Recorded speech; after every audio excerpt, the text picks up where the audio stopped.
Hey, what's going on, everyone? It's me, Atari HMV. In today's stream, we are going to be just power scaling in general.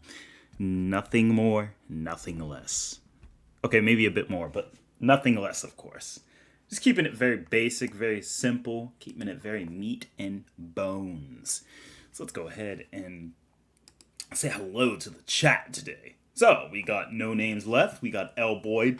We got Krabby. We got Keaton, Vegeta Scales, Snowforce. What's up? Arvado. What's up? Chill out. What's up, man? Makomi Sukri. Hello, welcome to the stream. Roswell, the legend himself, welcome to the stream, my friend. Yamcha Spirit and Shadow Nightmare Donaz, welcome. As well as we also have Nazil Silva and Samuel Crook. Welcome everyone to the stream. Of course, today we're going to be just doing a general basic power scale on many different topics that can be throughout all. Yeah. Welcome, Ariel Ramirez. I'm glad you guys were able to make it today. So, with that said, Jared Mesa, how are you doing today? Welcome to the stream. Okay, everyone. I'm glad to see a lot of everyone is making it today. Oh, wow. Welcome. Hello, Ariel Ramirez from Mexico. Bienvenido. That's awesome. Now, let's go ahead and dive right in, chat. Beforehand, I just let you know this is estimated to be about a 2-hour stream, of course. So that's going to be pretty good. Right now, we got a whole way ahead of us. Oh, yeah. Sunny D, welcome to the stream. How is everything? And Uncle Tartar is doing quite okay, actually. I don't know. I don't know where he is currently, but he is doing okay. I haven't seen him in quite some time, though, but who knows? Maybe he might kind of rear his head in later on, but I don't know. As of now, let's go ahead and begin the main topic. So a lot of people have been coming into the stream today wondering probably will they be able to understand dimensional tiering better? Well, how does it work? How do I dimensionally tier a character? And again, like I said, it's really gonna. It's very simple. Power scaling itself is actually a lot easier. It can be complicated. All right, it's not always easy, but it can be complicated at times. There are a couple of other things I wanted to go over, like maybe some on-stream calcs that we could talk about. But yeah, there's nothing else that we really don't need that we really don't already know. But like, let's go ahead and begin with like a basic topic. Like one thing I kind of wanted to go over to kind of like get the icebreaker. Of course, we're always starting off with Dragon Ball. You guys know we love Dragon Ball. It's not a Dragon Ball exclusive channel only, but Dragon Ball is definitely our go-to salesman on the topic. And so we're gonna be like really approaching this. In a very, very straightforward manner. All right. So what that means is we're just going to be looking at the stream very straightforward. The comic pages straightforward. I'm going to be just going over one of the things that a lot of people may have overlooked in some of these chapters, kind of get a better understanding of exactly what we need at hand. Let's see. He keeps spamming fireballs until I mess up my all-star. Power skilling helped me in math pretty helpful, not going to lie. Absolutely. Musashi Kishimoto, which is the creator of Naruto. He scales Goki to boundless and people think it's absurd. Oh, aka Goku. Chill Out tells him, nah, that's too much. I mean, of course, Chill Out letting everyone know his namesake. There is a couple reasons. We're actually going to find out. I mean, and Musashi, I'm glad you bring that up. We're actually going to be reading today a couple snippets of Dragon Ball Super. In fact, we're going to be finding out through this chapter why Goku actually is not boundless, actually, because the chapter that will unfold will give us that acknowledgement already. So let's go ahead and kind of get into that. Let's go ahead and close up. We know that in the beginning it talks about the appearance of Buu, the mightiest enemy of all time that they have fought so far, forced all life on planet Earth to the brink of extinction with his devastating power. However, by answering the call from Hercule, energy from the entire universe was gathered and formed into the ultimate Genki Dama. This is not hyperbole because we do know that King Yama gave his energy as well to Goku in the afterlife. I can actually find the scan for you guys if you'd like as well. Goku managed to defeat Buu and the Earth was saved. Though, of course, he defeated Buu with help. So I think that's really important right there. Let's go ahead. I got into power scaling at 15. It was really fun back then. Donaz, I agree. Power scaling is really good. No Name Left says, impossible. He is boundless. Roz in the back calling his hitman because he heard boundless Goku. Do you want me to give my reasoning? It's a bit long. Well, actually, now that you mention it, the real question is, it's not that you need to give your reasoning. Let's actually ask instead the opposite. Let's see if he meets up to the expectations of what boundlessness is. Because if he doesn't meet the criteria of boundless, then we might not understand. So I'm going to go ahead and open up my handy dandy notebook. Bing! So let's go ahead and open that bad boy up. And actually, we're going to go ahead and live draw some reasonings as to why, not more so about how he is not that strong, but rather or not the fact that Goku does have some insane scaling. Let's go ahead and open this up.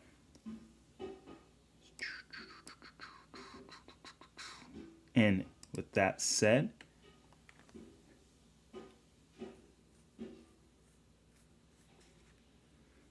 all right, let's go ahead and open up a file. I'm going to go ahead and be illustrating live. Hey, Harvado, thank you for the $4.99. Muchly appreciated. Goku was in King of Fighters 98. Oh, yes, I definitely want to address that. That is kind of insane because that just means Dragon Ball's cosmology is scalable to KOF, which definitely is not looking good for a lot of other verses, which is kind of scary. Because this kind of now just kind of proves that KOF's cosmology is what we thought it was. Let's see here. Harvado, thank you again. Isn't the other world transcending dimension a mistranslation? No, Oblivion. It does say transcending dimensions, but it does say that are not perceivable from the human world. So what we're going to do is we're going to look at a series of listings so a lot of people kind of get the grasp. We're going to start from the very basic, all right? So let's go ahead and show you guys, because like this is something you guys might want to clip. In fact, I'm going to take my notepad and I'm going to timestamp when this segment starts. So let's go ahead and start with like the actual listing. Let me show you guys exactly what I'm talking about. So let's start here with the basic. I don't want to bore anyone, so I want to keep this very straightforward, of course, as the best of my ability is. And I want to go ahead and get the stabilization down. Yeah, let's go ahead and get rid of the anti-aliasing. Kind of wipe off that screen. There we go.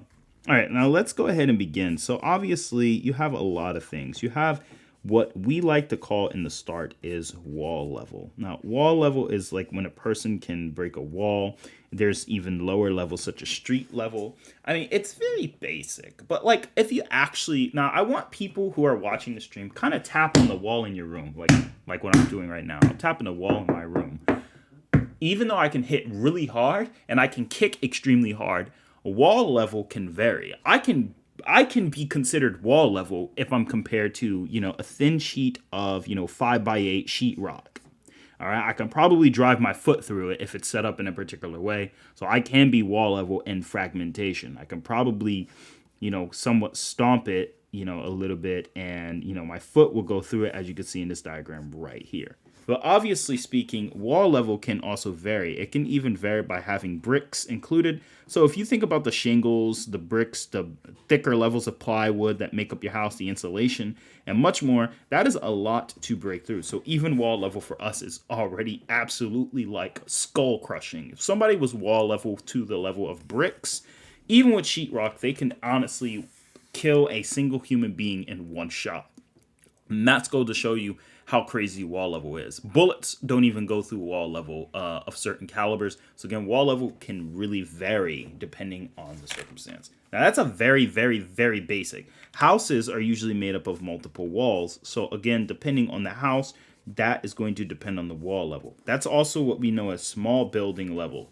Next up, you have your general buildings you may see downtown, which can have multiple different buildings and such. And this is obviously going to be very large. The reason I'm starting with the basics is to kind of give you guys an understanding of where dimensional tiering kind of comes from. Now, obviously, I'm not going to continue to do it too long, so we're going to shoot up all the way until what we get to the skyscraper levels.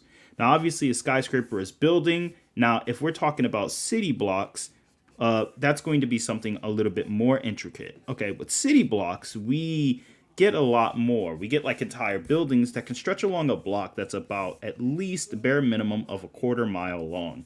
The amount of buildings it has, including the amount of concrete utilized in the street, which can even include underground, as you can see right here, that is a lot of power. So even city block level is thousands of times much, much more. Remember, we're measuring this in tons of TNT. All right, that's tons. That's 2,000 pounds for those of you who are over here in the U.S., which most of our audience generally is. So I'm going to be going off of 2,000 pounds for the U.S., about 1,000 or so kilograms. So that's insane, like about 950 kilograms or so, or roughly around that area. So the amount of like raw, this is TNT.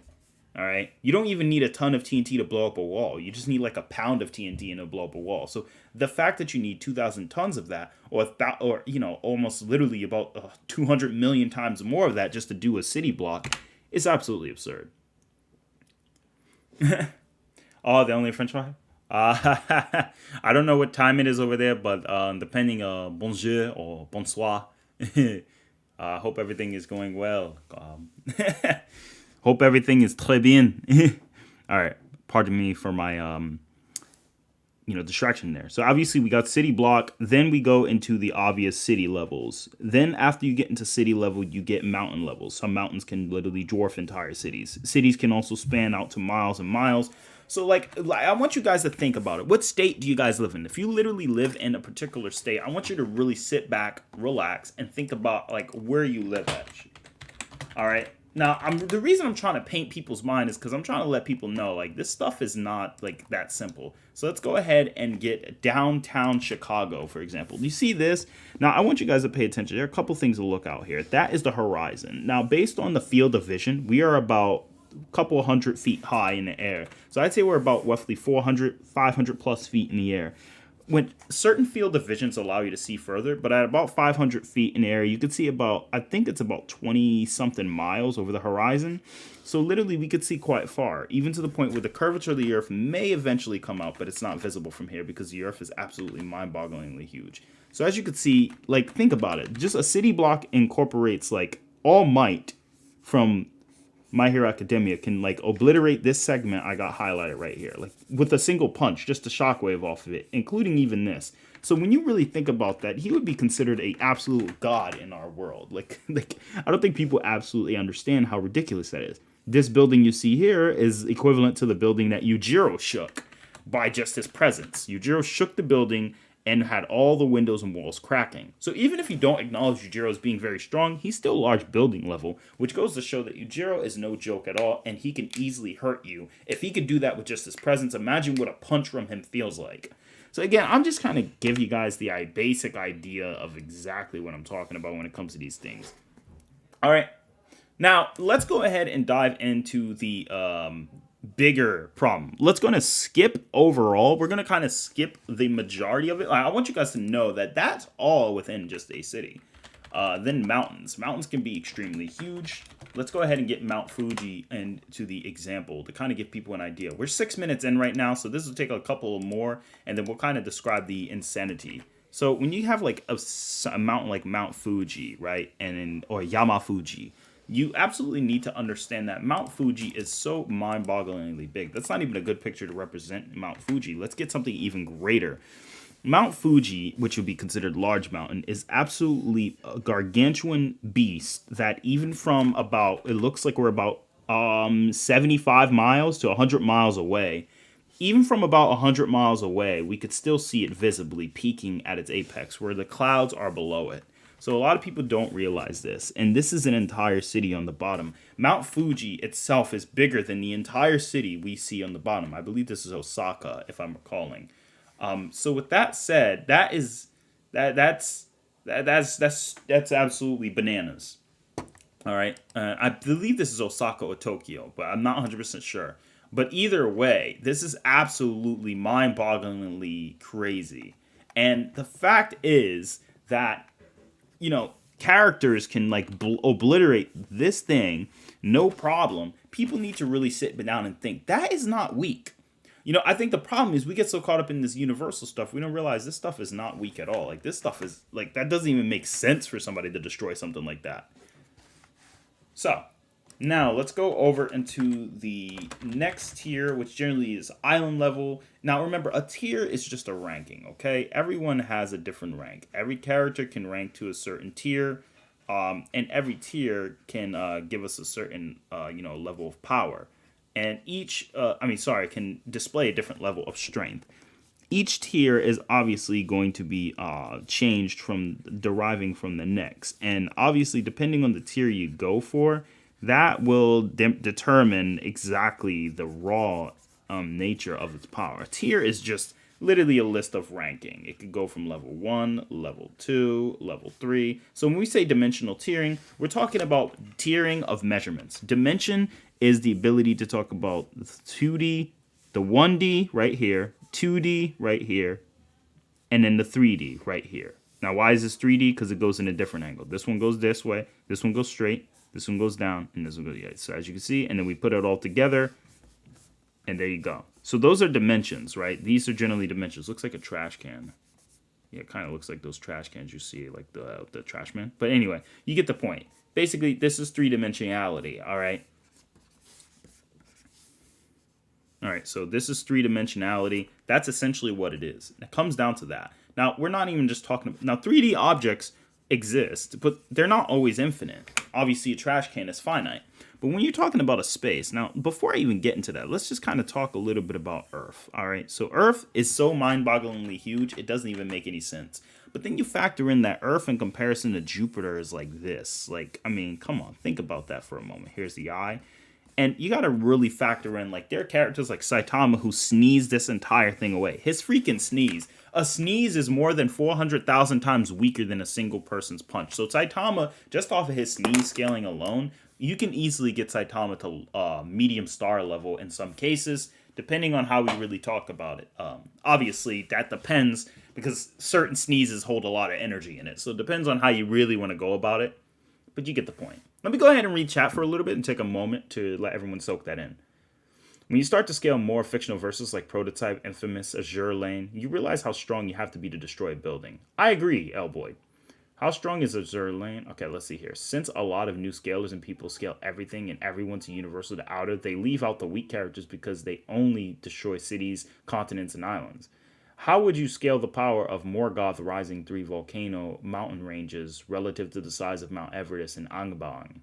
That would be a really good question, Thor's Hammer, and this is exactly what I'm talking about. Like, people forget the basics of scaling. So they get so caught up in this universal this, universal that, universal this, universal that, they start to forget how strong... Oh, how strong do I know a punch, strongest sneeze is compared to a punch? You can look up the joules of energy, No Name. So, No Name, look up the general joules of energy from a person, then the joules of energy you need for a punch. For a sneeze. Sneezes, everything we have have energy meters. You can also measure them in newtons. A sneeze is equivalent to about literally like 0.3 joules of energy. So sneezes are not completely super duper duper weak. That's still really strong. It's like about 30% of an entire joule. But a punch, a boxer, let's see the numbers on that. So a punch from a boxer in comparison, punch from a boxer, joules. The joules of energy a boxer can release is about 700 to 1,000 joules. So about a kilojoule. So depending on how you look at it, and Saitama doesn't know, Saitama's not a boxer. Saitama's not a karate specialist. He just punches. That's it. That's all he does. He doesn't really have any special technique. He doesn't throw his body into his punches. Sometimes he does when he's like cocking up for a serious punch, because you do see he balls his fist up, he torques his waist, and then he goes full power. So even if we say he has the professionality of a boxer, that's like, you would have to do the math and see the difference between this in terms of joules of energy, and then you can use the result you get as the main multiplier, which means if this is Jupiter level and you get the joules of energy for that, then it can literally give you the answer you need. So you can do 700 divided by 0.3, and that'll give you the answer you need. Which, by the way, for those who don't know, I believe the proper answer is 2,333.3 to infinity. So in other words, Saitama can punch a casual punch from Saitama, like Saitama's general punches that he could throw out, can each and every one of those punches can destroy 2,333.3 times that of Jupiter. Now, you can obviously, and I'm just giving you guys an idea to like give you guys a representation of how strong this can be. Now, if you think about like the amount of joules of energy for a large planetary, I believe the actual answer to that depends. It could go from 2.7 yotatons to 16 ninatons. If we meet Saitama somewhere, Saitama destroyed mostly the gas, so he didn't obliterate the planet or pulverize it. It wasn't pulverization. So we can meet him somewhere in the fragmentation or in the middle. So about 8 ninatons of TNT, I would say, is good. So ninatons of TNT. So 8 ninatons of TNT, which is, again, been large planet. Do that, multiply that by 2,333. And you're going to get an insane number. So, again, 8 times 2,333.3 is going to give you a total result of 18,666 ninatons of TNT, to which, if you, of course, divide it by 1,000, you are going to get a total result of 18.6664. And that's not ninatons of TNT. Rather, that is tenatons. So, in this case, if we have 18 tenatons of TNT, Saitama, a single punch from the Cape Baldy. Yup, a single punch. I can't even draw him. A single punch from the Cape Baldy himself is literally considered small star level. And he could punch FTL, which I've already done a calculation. He can throw out he could probably throw out about roughly the equivalent, and I'm not joking, Saitama can literally throw out about 100 trillion punches in 1 second. So imagine 100 trillion small stars hitting you in a second.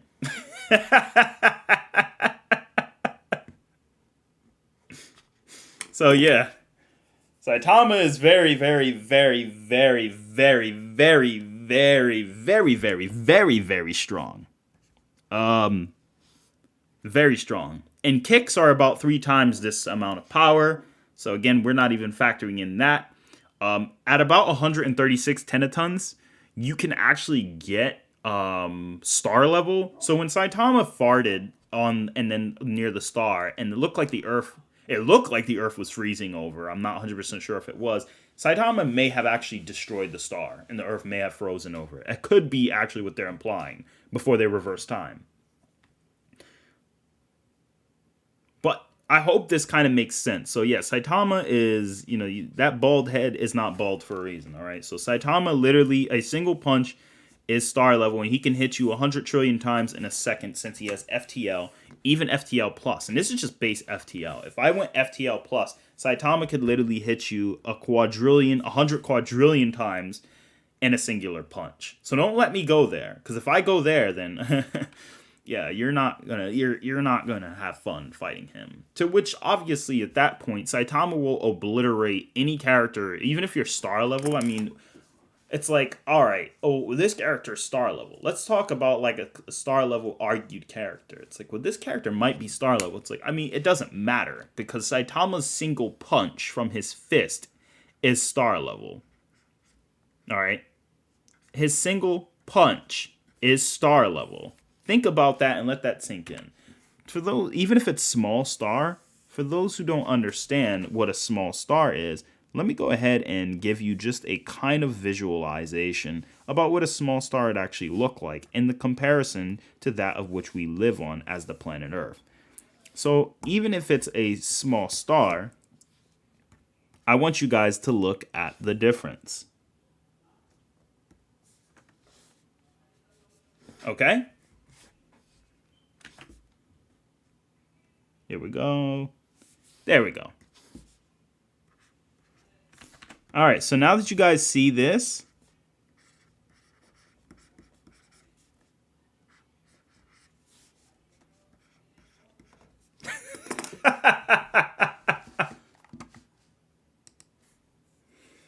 it's absolutely insane, isn't it, chat? This is what we were talking about when we say do not underestimate someone just off of the idea that they don't have like this universal ending power. You don't need universal ending power to be considered an absolute monster. So with that said, guys, I'm just letting you know. So with that said, how does this sound, guys? How does this sound? Like, does this like let me get some fires in the chat if you think Saitama isn't like give me some fires in the chat if you think Saitama definitely deserves some respect. Not in the universal areas, but he does deserve some respect. I mean, Saitama is not a weakling at all. I mean, he could destroy, think about it. His single punch can destroy this. I mean, I want you to literally sit down. If his sneeze can blow up Jupiter and his punch is 2,333.3 times stronger than that, he could just literally pop the sun. Like a party, like this, you know what this might as well be? Here, look, I'm gonna edit this picture. I'm gonna edit it and show you what this might as well be to Saitama. And I'll let the chat tell me what this is. This is what this might as well be to Saitama. Hey chat, you know what this is? Because this is what the sun is to Saitama.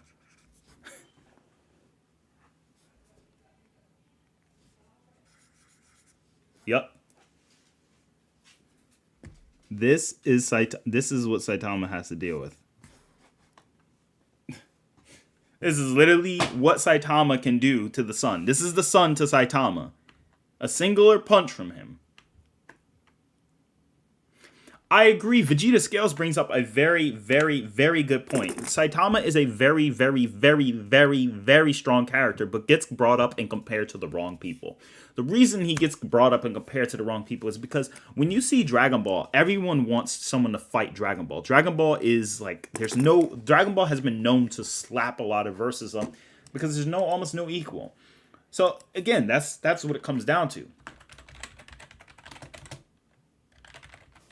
So let's go ahead and show you guys another thing about our sun.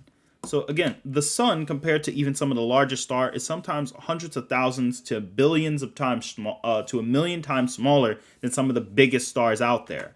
And when you factor in that final form Frieza can destroy these celestial bodies, it makes you really start to understand a little bit more about how insane everything is.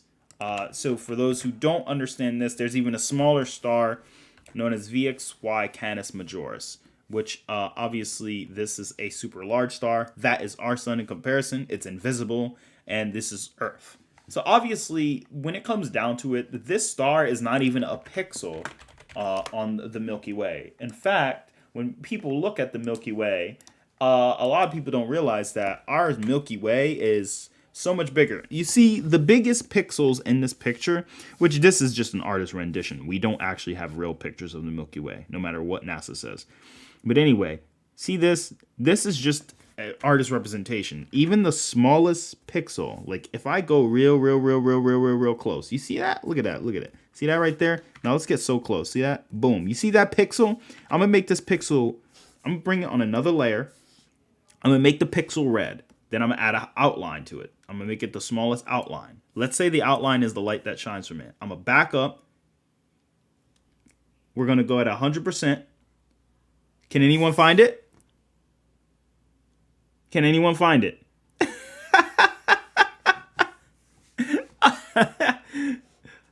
Now let me. There it is. There it is. You see that?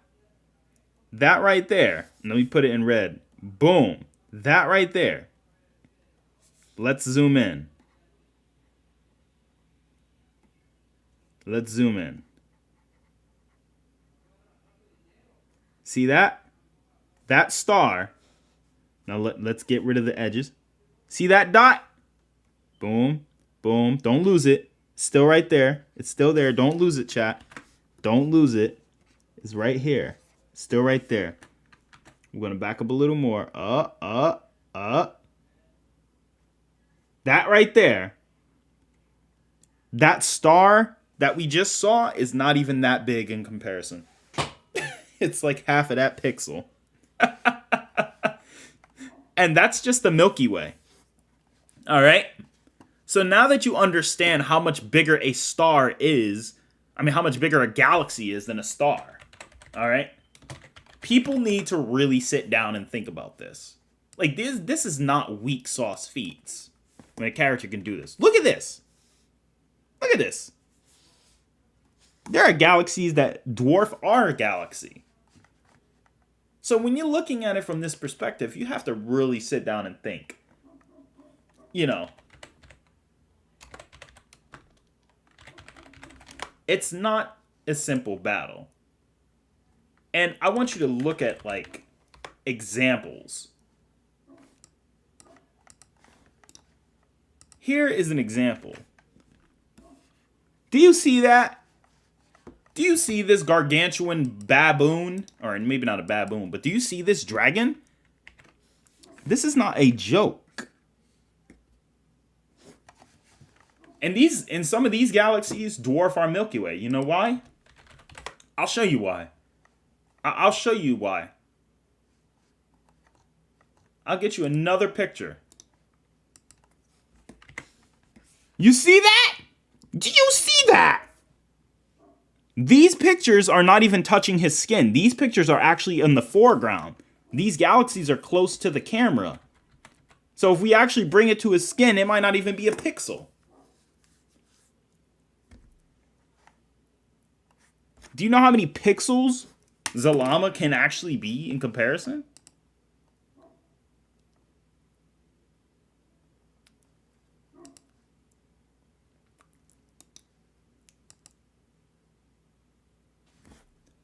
So think about that.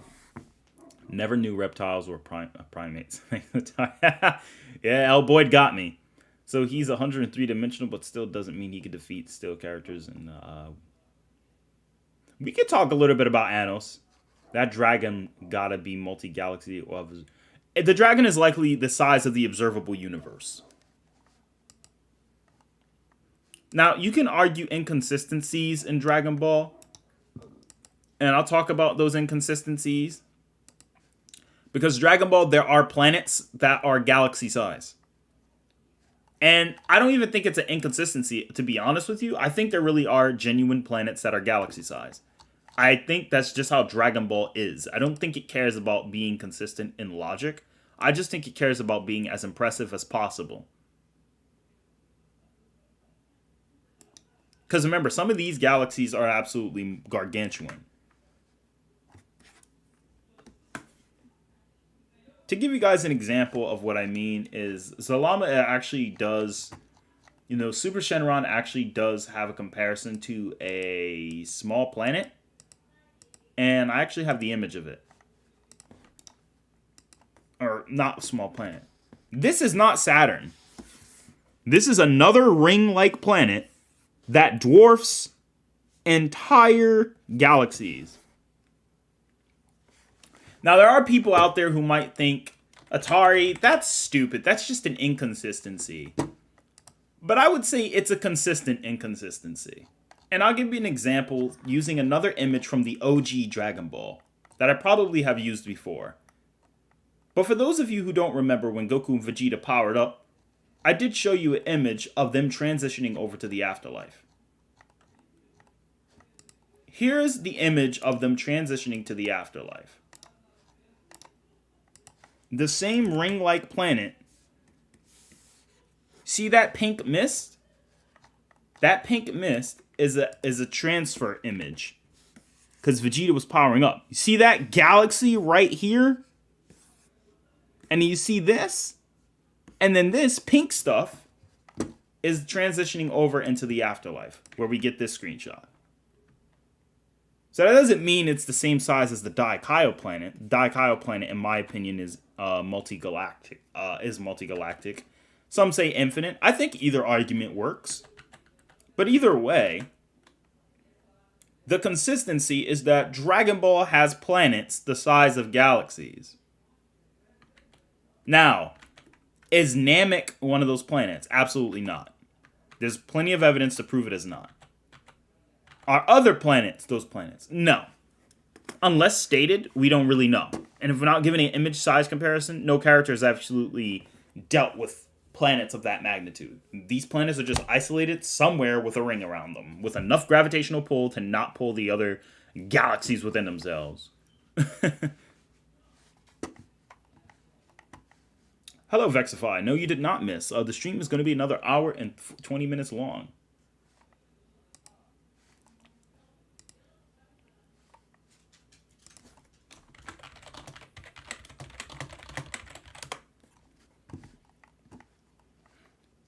Let's go ahead and talk a little bit more.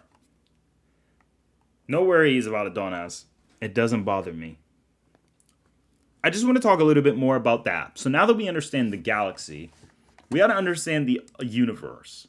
Now, I don't think people understand the term infinity. All right? Let's have some fun with some numbers.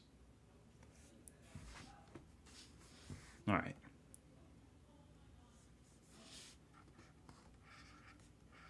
100. 100,000. 100 million.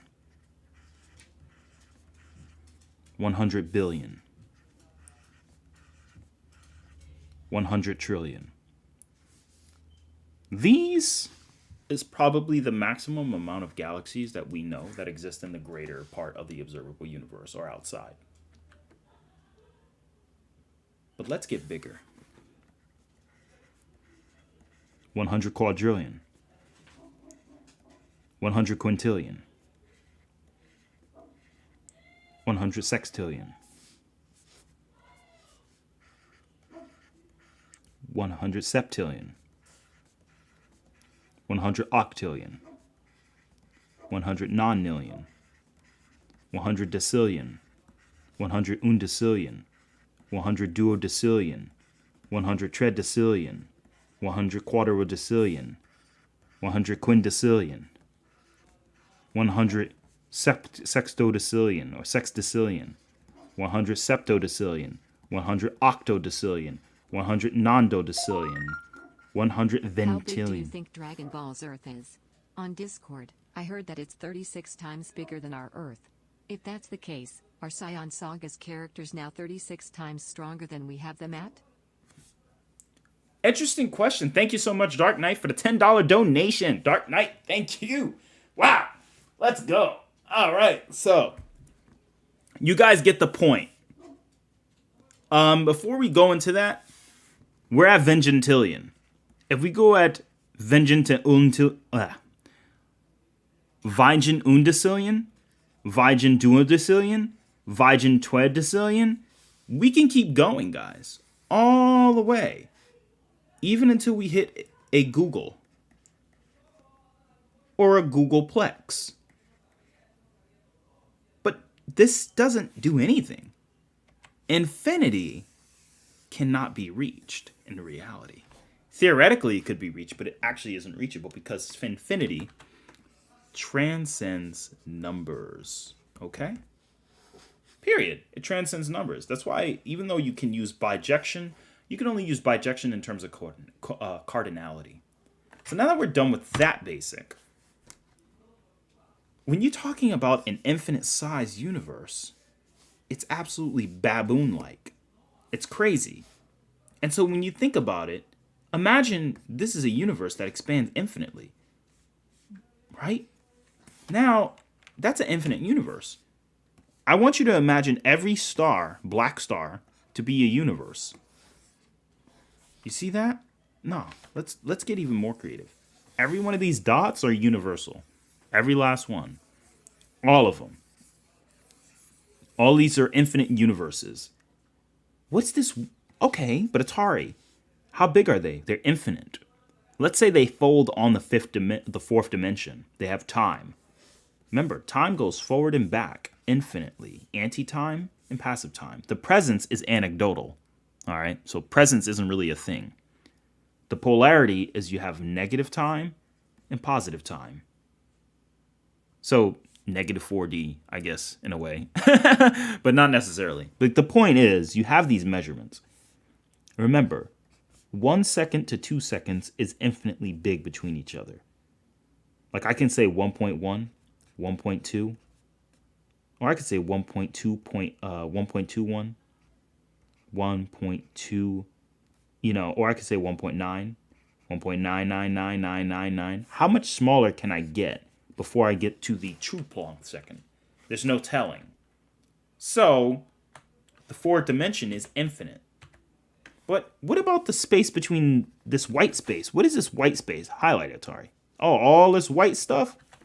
Yeah, all that white stuff. What is this? Like all this white stuff that you just highlight. All this white stuff I highlighted in red. I'll tell you what that is. That is called the space between universes that are all connected on like a probability line. These are all space between universes. The connection they're making is called a junction. All these junctions, if there's an infinite number of them, there's infinite junctions. Let me give a better visual representation. Let's say the junctions are in green.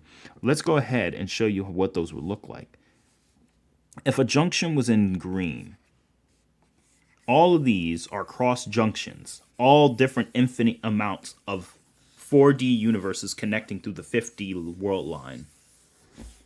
Now imagine an infinite subset of these all connecting with their junctions, all folding within a bigger, greater nexus.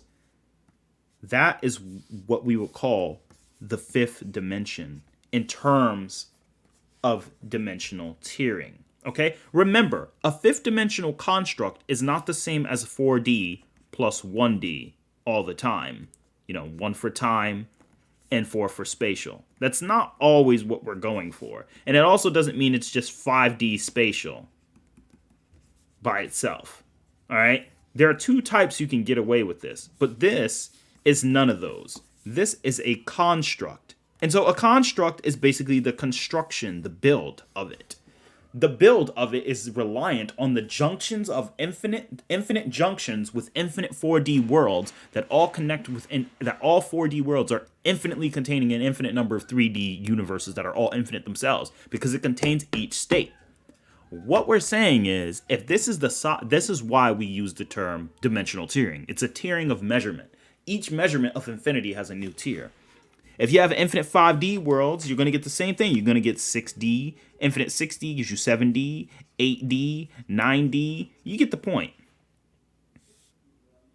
Oh yeah, 42 viewers. Let's go. That's awesome. Be sure to like and subscribe if you enjoy this content. Hit that bell button. We'll be trying to do streams more often, guys. 10D, and we can get 11, 12D, 13, 14, 15, 16, 17, 18, 100D, 100,000 dimensional. You can get 100 million dimensional. You can get 100 trillion, 100 quadrillion, 100 quintillion, 100 sextillion, 100 septillion, 100 octillion, 100 nonillion, 100 decillion, undecillion, duodecillion, tridecillion, quadradecillion, quintessillion, sextillion, septodecillion, octodecillion, nondecillion, vengentillion, vengen undecillion, vengen duodecillion, vengen tridecillion, vengen quadradecillion, decillion, vengen quintessillion, vengen sextodecillion, vengen septodecillion, vengen octodecillion, vengen nondecillion, tridecillion. Oh, not tridecillion, sorry, trillion. And it can keep going to quadrillion. And it gets going and going and going until you get to centillion. And then all the way past centillion. Then you go into million. Then you go into millimillion. And it can go into millibillion, billion. Literally, those are real numbers. I'm not making this up. And you can keep going in dimensionality. And all those dimensions will never, ever, ever, ever hit. You could literally take Ray's cardinal, right? Which is one of the highest countable numbers before infinity. And infinite dimensional is so much higher than a 100 undecillion dimensional being. It's not even a comparison. It's not. You want to know the gap between these two? The gap between these two is so darn big. You have a better chance. The gap between these two are so big. Even if someone was Rayer's cardinal dimensional versus an infinite dimensional being, you have it's such a small chance of you will not even stand a chance. There's not a chance. There is impossible to have a chance. You have a better off. You are literally better off. And I kid you not. You are literally better off with taking freaking Whis. Unrestrained, max power versus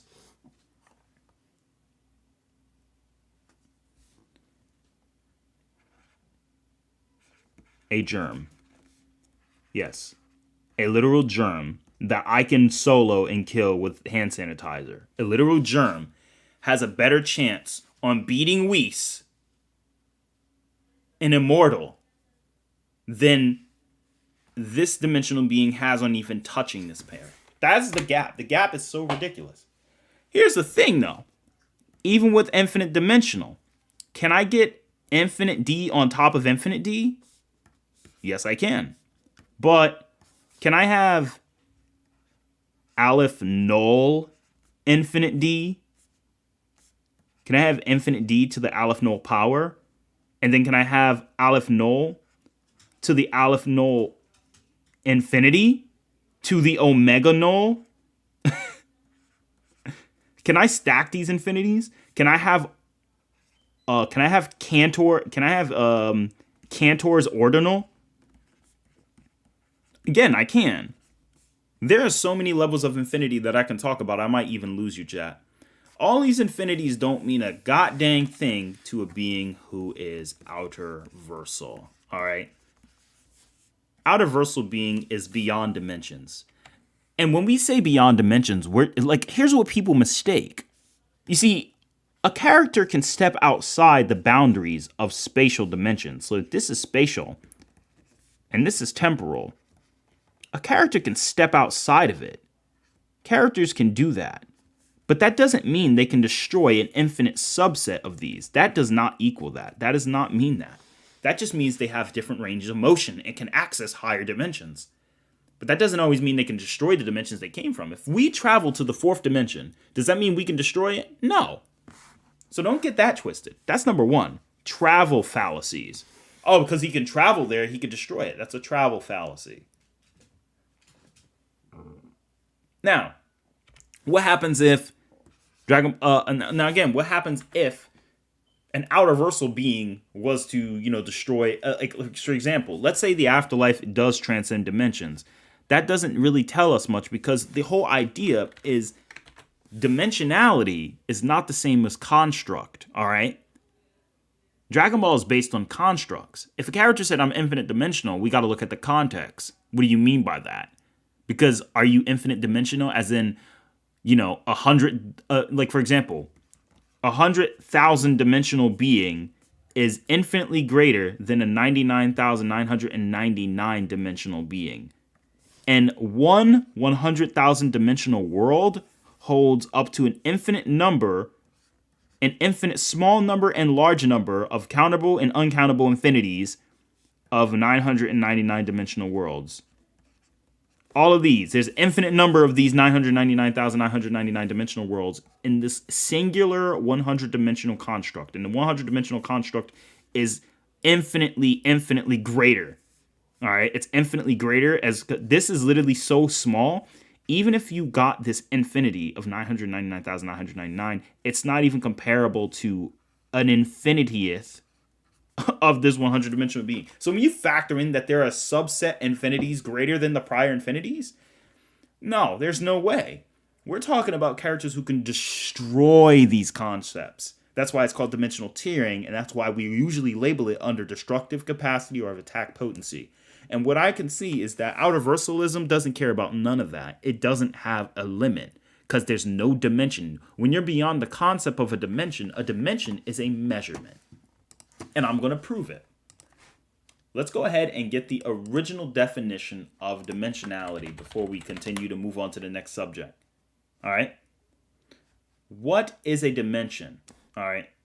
According to sources of even, and we're going to go old school. We're going to get some of the old information that we used to have back then. So let's go ahead and get that information where it does tell us that. So a dimension originally comes from the Latin word metri, which means to measure. So, in other words, it says, in geometry, the extent of a body length or breadth and the thickness of depth, a line has one dimension or length. Keep in mind, this is in the 1800s when this came out. A superficies has two dimensions, length and breadth, and a solid has three dimensions, length, breadth, width, and thickness. The word is generally used in plural that denotes the whole space occupied by a body, or its capacity, size, measure, as the dimensions of a room or of a ship, the dimensions of a farm, of a kingdom. If you don't have a capacity, you don't have a size, you don't have a measurement, that is an outer verse. And what we mean by that is in terms of an outer verse, but outer verse is not just something that doesn't have these things, it's something that contains it all. An infinite dimensional structure, or a complex infinite dimensional structure, as I say in the title, even if you had infinities and infinities of dimensions constantly transcending themselves never-endingly, with new mathematical concepts, the undescribable infinity, the impredicative infinity, all of this is not even close to an outer verse. Like the outer verse is so much greater, it's not even funny. It's literally not even funny. Like I wish I could laugh right now. I'm not laughing. Okay, I'm laughing. But like that's the crazy truth.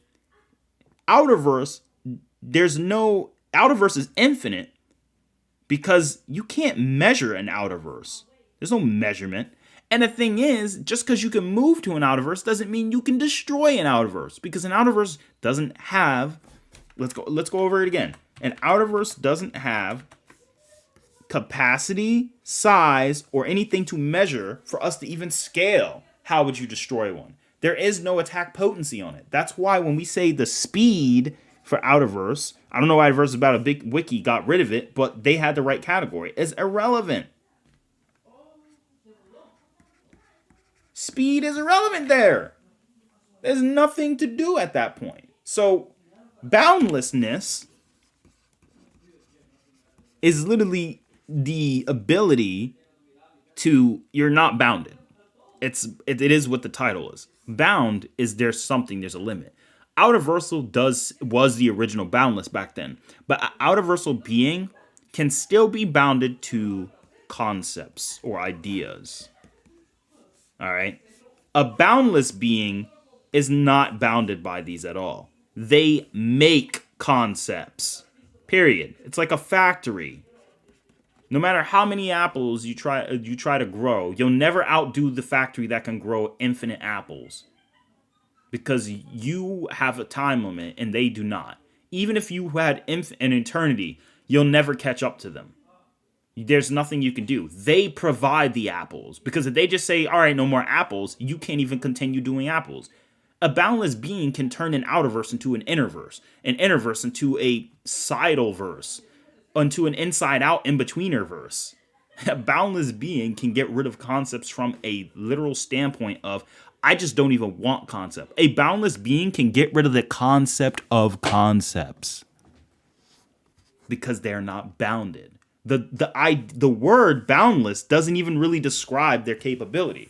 So when you tell me that Goku is boundless, it seems that you're going off the metric of its potential. but you're not really examining the fact that Goku cannot destroy an infinite dimensional structure. Even if Koyama, by the way, Koyama never said it was hyperversal or infinite hyperversal. He's made it clear several times. Me and SJ Ryu went over it. Me and Andre went over it. I've read it to him himself. I spoke with Koyama as well on the Twitters. He's getting caught into a slippery slope where people are asking him very like dick to me questions where it's like, is Goku this? If I had infinite blah blah blah blah blah, do you think this is? And Koyama say, in my opinion, very clear, in my opinion, blah blah blah blah blah. But I don't think that scales to Dragon Ball. Just to make sure, do not go around saying that. And people are doing the opposite. They're literally taking the author's word and stretching it to truth. Koyama never said that. Never. Anyone in this chat who's saying he did is lying.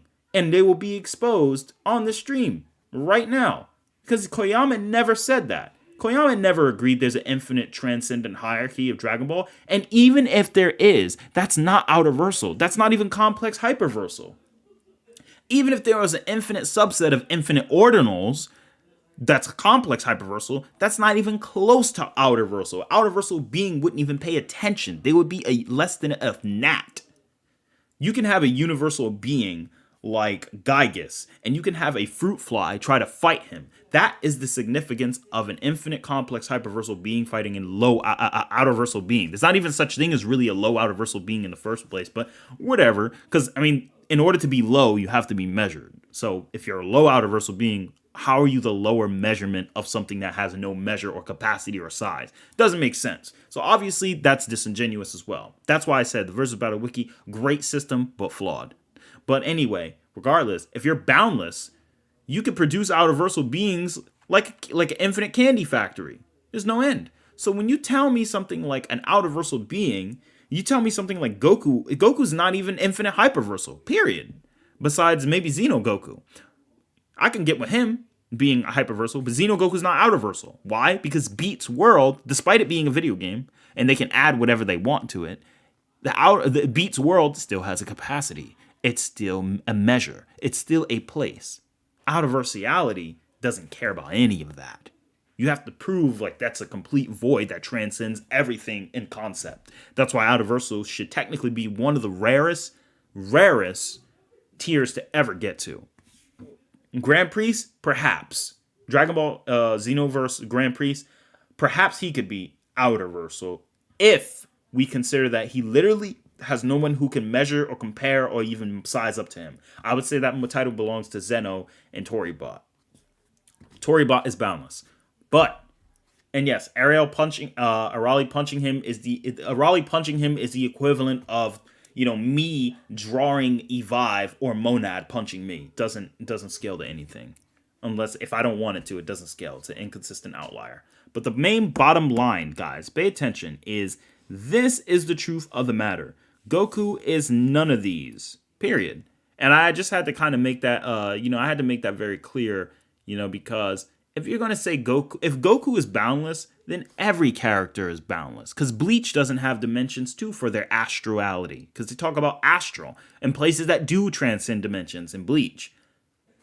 What are we going to say? Bleach is outerversal? Like, no, we got to be genuine and honest. Even when Harvado found a scan that verbatimly says that Ijimu is beyond dimensions, we still didn't jump the gun and say outerversal, because if she was outerversal, she wouldn't have a capacity or a limit to lose in a fight against the other guy. There's no reason to say characters are outerversal. And remember, but they transcend dimensions. Okay, and what does that mean? What's the context? Infinitely, and they're infinitely stronger. All right, cool. Ming Hao does it. Yeah, that doesn't make Ming Hao outerversal either. Until he is beyond the concept of being measured at all, there's no room for saying someone's outerversal. And that's the thing, is outerversal is being passed around like it's a bargain sale. So bottom line, chat, and everyone else who knows this, Goku's not boundless. Because if he was, why did he lose to Black Frieza? Why did he lose to Black Frieza if he's boundless? In fact, let's go ahead and prove one more point before I go ahead and answer one of the questions we got for the donation of $10. I'm going to head and answer that still, but I do want to address this one point. Sorry, Pre-Recon Beyonder is outer. We know Goku isn't outer. It's a joke. Oh, no, no, no, no. Oh, Goku isn't boundless. It's a joke. I mean, I know you guys don't know, but I had to make this obvious because there are people who genuinely believe Goku is. There are people out there. There are genuinely people out there. Um, let's go ahead and look at one more thing.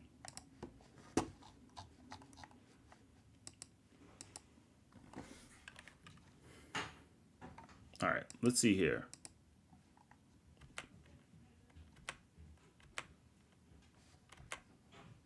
All right, so that's there. Oh, hold on. Hold on. It's got to load.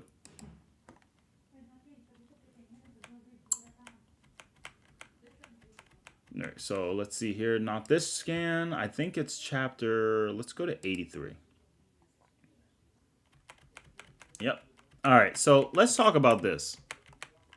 The same Goku who's weaker. I gotta bring this up because, like, you know, like, there's not a lot of genuine reading going out there. This is him.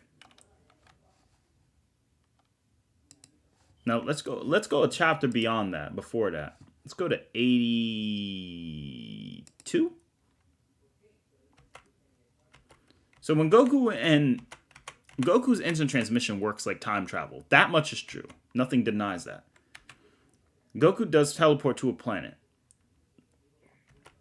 Now, he says, there we go. They're on the planet. Who is this? My master, who happens to be an angel. And then, sorry, Whis, but can I leave this guy for you for 1 minute? Huh? See you, gas. Goku teleports away.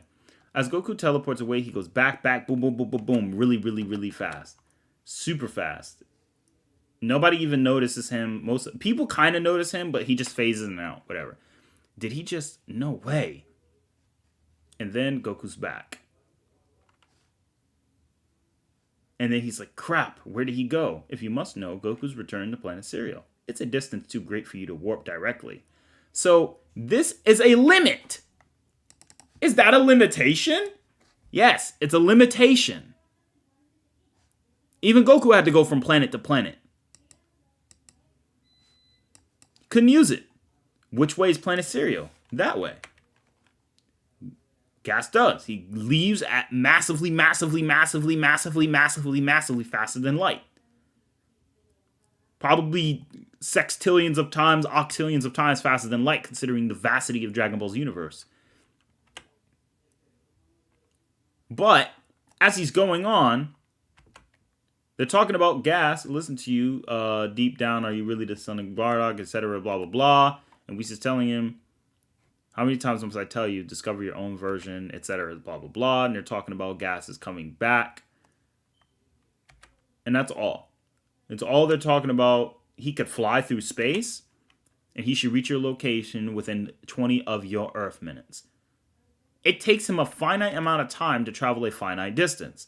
Now, I'm not saying they don't have infinite speed in short bursts or immeasurable speed in other cases, but the manga's iteration is clearly dictating this.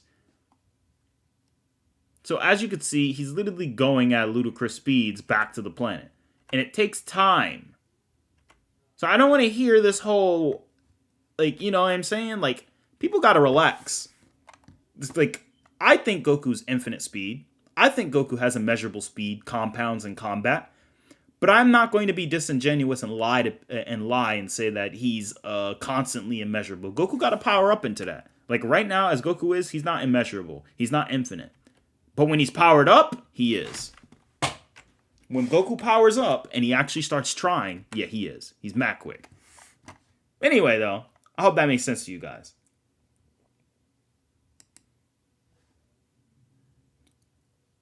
Let's go ahead and go into one of the questions. Is Earth 36 times bigger? All right, so that's a good question. That was from The Dark Knight that asked, how big do you think the Dragon Ball's Earth is? On Discord, I heard it's 36 times bigger than ours. If that's the case, well, Dark Knight, I'm going to prove something to you right now. We're going to go ahead and do a pixel scaling. So let's go ahead, DBZ Earth, Daizenshu 4. Let's go ahead and look up the Earth. Let's get it straight from the Daizenshu. Are we back?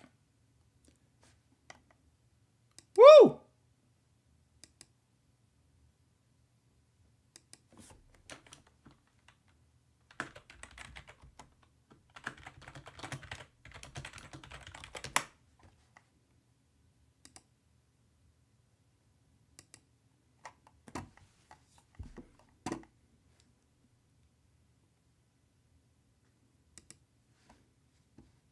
All right, we're back. That's good. Yeah, that guys, I will never. If the stream ever abruptly ends, it was never done because I wanted it to be. It was done because of an accident.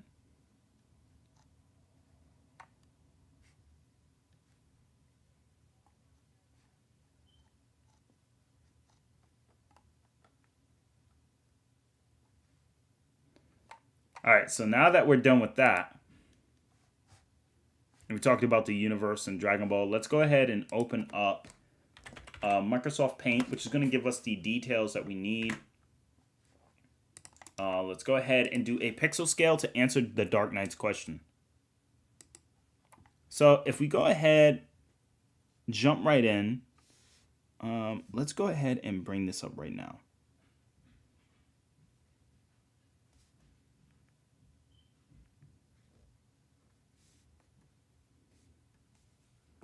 Boom. Oh, I got another one. Saitama 1 million years trained Solo's fiction. Ha! That's funny. Now let's talk a little bit about this right here. So how do we get the height or the length of Earth? Well, we could do a couple things.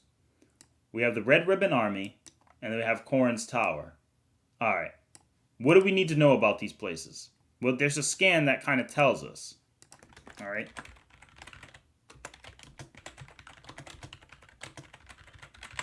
So Korin's Tower to the Red Ribbon Army in the manga is a certain distance. How far is it? Let's go ahead and figure that out because we're given details in the manga. So,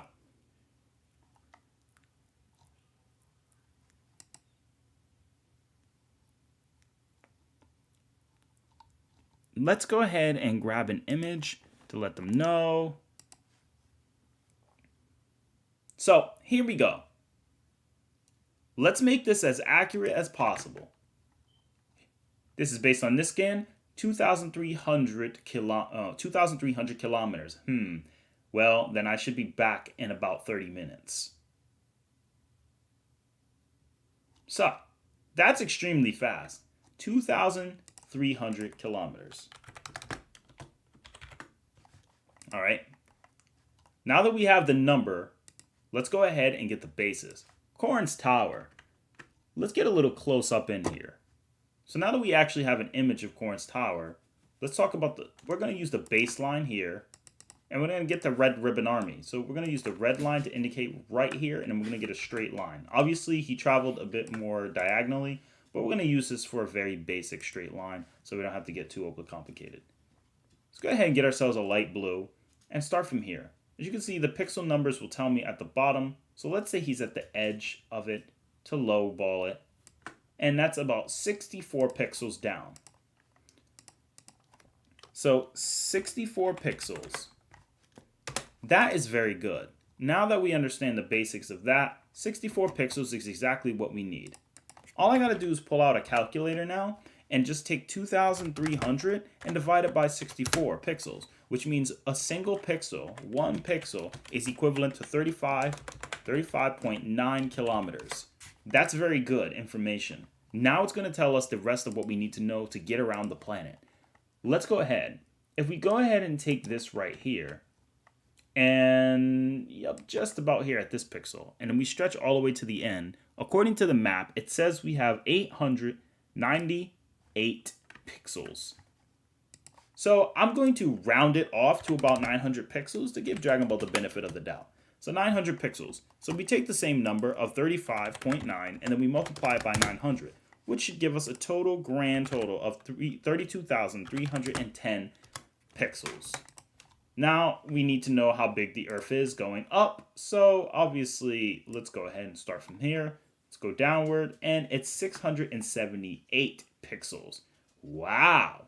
Not as big as you think, which obviously we're going to use the bigger number we got. So overall, so what's the honest kilometers of the actual planet Earth? So let's go ahead and get the kilometers of the actual planet Earth. And the actual kilometers of the real planet Earth, according to our sources, is 40,075 kilometers. Dragon Ball's planet is about 5 to 7% smaller. Now, you might be saying, well, that can't be right. Well, it actually can be in some degree. It's not that Dragon Ball's Earth is smaller, per se. It's that the consistency you can get from measuring it is very wonky. So, let's give an example of Toriyama talking about the moon. Toriyama knows how far the moon is, and based on this, the Roche limit. What is the Roche limit? Well, the Roche limit is the distance between the moon and the Earth. So, what's a Roche limit? Here's a visual representation of a Roche limit. As you could see, the distance the moon needs to be before the Earth's gravity takes it apart. According to Toriyama, the actual answer he gave is at least 380,000 kilometers. How far is the moon from the Earth in kilometers? Well, if we get the answers in kilometers, the actual answer is 384,400 and 400 kilometers. So Toriyama was off by 4,400 kilometers, but he said at least. So basically, based on this information, according to Akira Toriyama, literally speaking, the Earth is I can deduce that the Earth is the same size as ours. Period. There's no need to add any other additional things. Now, I know there's a scan that talked about where Gohan... I know there's a scan that talked a little bit about how Gohan went over with the Nimbus. He went from Bulma's, house, which he lives in West Capital. They flew from West Capital and went all the way to Satan City, right here. Which, if I give you a scale on that, that's 384 pixels for Satan City. Then he talks about how it can take... then he talks a little bit about when they were approaching Satan City. He does talk a little bit about how he was going to go home and how going home would take him about 20 plus minutes. Now, again, we could just get the measurement for his home, which is 67. So how long did him and Nimbus travel for? Well, again, there's a lot of things to ask ourselves questions on that. So we get 35.9 for kilometers, and that means that to go home, he had to travel 2,403 kilometers. And then, as well as we know for Dragon Ball, 384 times 35.9 gives us 13,785.6 kilometers. So, for those of you who think, but what about the Nimbus? How far was, well, here's the thing. Gohan arrived to Bulma's house when it was dusk. And, in fact, if we get enough fires, I can actually go over exactly how far Gohan traveled to kind of give you an idea of it. So let's get some fires in the chat if people want to actually watch verbatim how far Gohan actually traveled.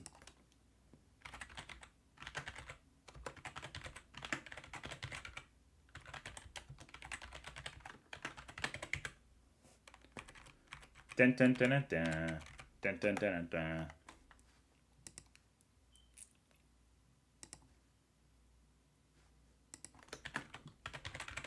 All right, so this might get demonetized, chat, which is fine. I'm willing to get this demonetized because I love you guys. You guys are great. Let's go ahead and make a view. Now, there's some people who was in the Discord may have already seen this done before, but we're going to go ahead. I've seen an argument that somebody presented to me that talked a little bit more about the actual speed. Now, let's see what episode this is. I believe this is episode 200 and... What episode was this? Was it 216 or 217? It might be 217, but I don't remember. Let's go ahead and... Nope, not 217. So, obviously, it happened a little bit before. Let's go to... 207. Yeah, I'm sorry. I know that's scaring the crap out of you guys. You're just hearing this. Damn! Let's go to 197. I'm trying to find the episode for you guys. All right, let's see here. Nope, that's where Goku fought Pikkon. Nope, not there either. I think... that's Goku yelling at Gohan, obviously.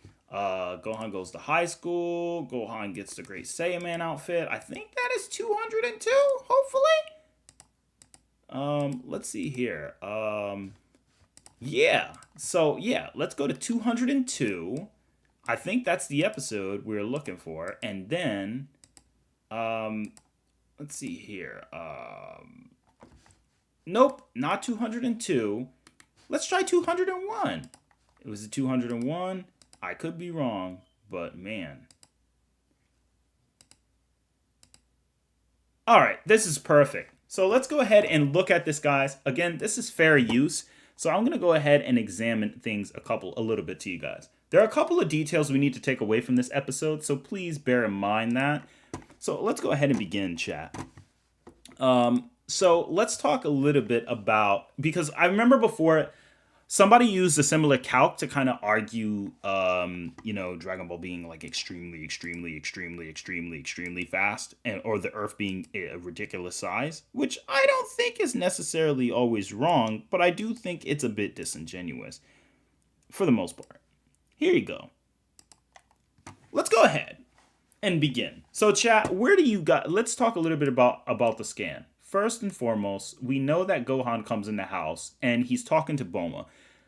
He's asking Bulma to make him a suit. I think what's really impressive, because the analytical aspects I think they did were amazing. Gohan also goes over to Trunks and asks Trunks if they want to play. And Vegeta tells Gohan how he's gotten weaker. Trunks wants to play with Gohan, so obviously. Now, what time is it when Gohan arrives? Well, let's look at it right here. It's daytime. Bright as day. Look at the sky. So, it's daytime. Really good. Now, again, if you're going to make these arguments, then I'm going to if you're going to be very analytical, so let's look at the analytical part. It's now dusk, all right? Now it's sunset. Gohan. Now check this out.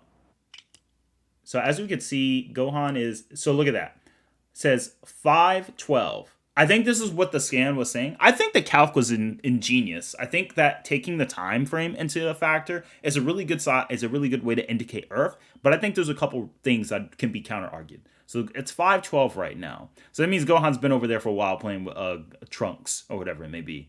And then Gohan gets his outfit, all right? And then after that, he likes it a little bit. Trunks is like, I'm good. I don't even want one anymore, Mom. And then while Gohan's leaving, it's still sunset. So either Gohan stayed for the conversation and talked a little bit longer, or we'll see. I'll see you guys later. So, thanks again, Bulma. As you guys can see, fair use, by the way, YouTube. Don't kill me. So as Gohan starts flying, Nimbus, I think you'd better take me home now. So now at this point, Gohan's like, you better take me home at full speed. Full speed. So now look at the horizon. So I could tell you that horizon right here, this is like 100-mile span already. That's ridiculous. So look, they've been flying for some time. But one thing you haven't noticed, now check this out. I'll show you right here. We're about to pass right over good old Satan City. So we're about to pass over good old Satan City. Now let's go ahead and let's grab that Daizenshu map again of Earth. Like Scoop, where's the Earth map? All right, so look, we got West City right here, which is number 2.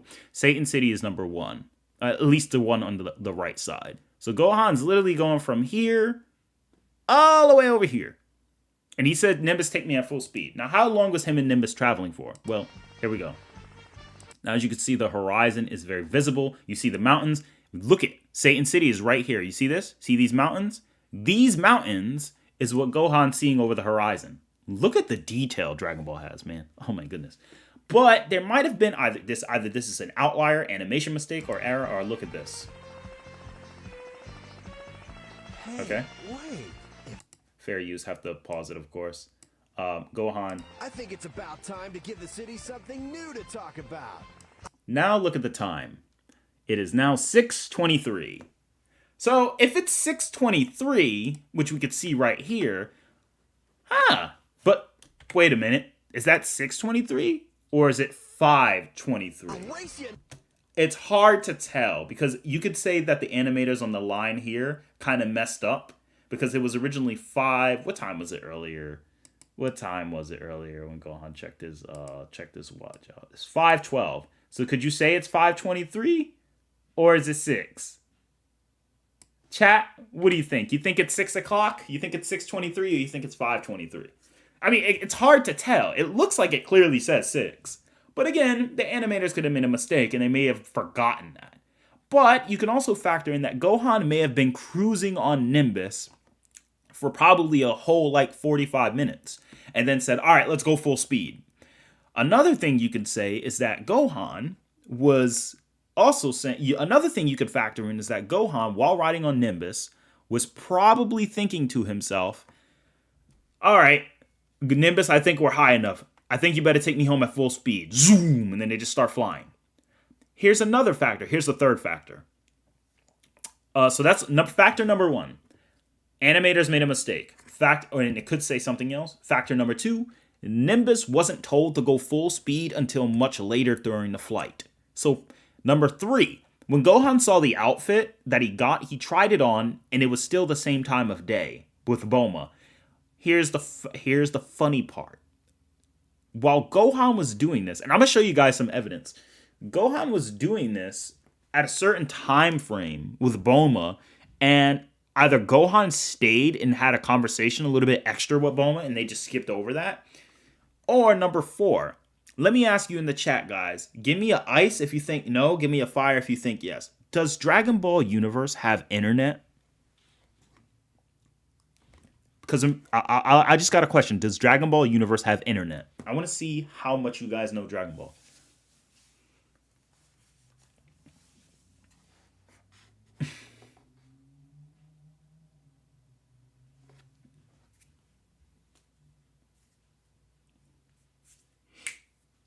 So we got Harvado saying they do not have internet.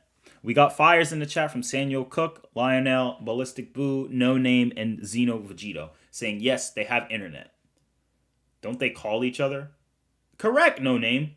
But you can call each other with cell phone towers and other aspects. But never seen internet in Dragon Ball according to Retro. Harvado changed his answer to fire. He chill out, put an ice.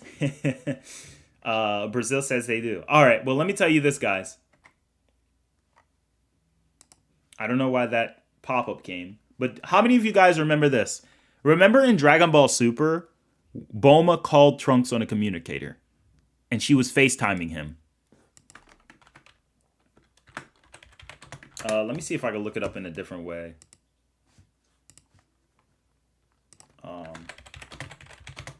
I don't know if they have internet. We'll find the answer.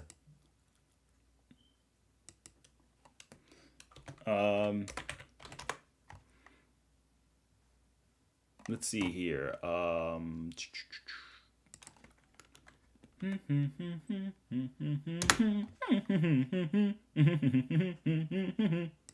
right, let's see this.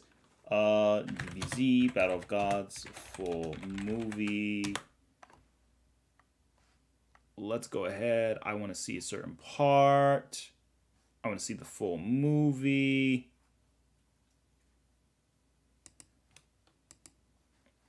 All right, let's go ahead. Get rid of that. Don't need those ads. Blah, blah, blah, blah, blah, blah. All right, yep.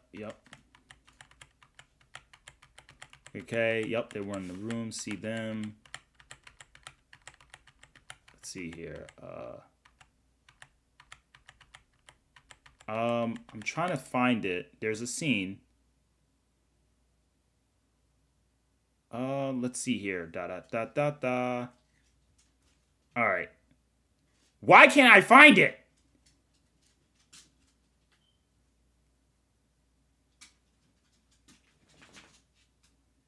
Why can't I find it? This is annoying. All right. Anyway, chat. Yeah, so some technical difficulties. I cannot find one thing that I was looking for. And yeah, this thing sucks.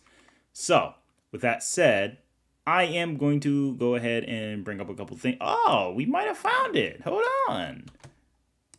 All right, let's see something. All right, yup. Goku got his butt whooped. Vegeta gets stepped on. Vegeta's getting clapped by Beerus's presence alone. Yamcha's being an absolute baboon. Let's see here. Let's see. Shut up, dog. I hear you. Don't make me pull out the mask and say ooga booga booga booga. All right, so it's probably Dragon Ball Super episode 5. All right, I'll describe the scene. Thanks.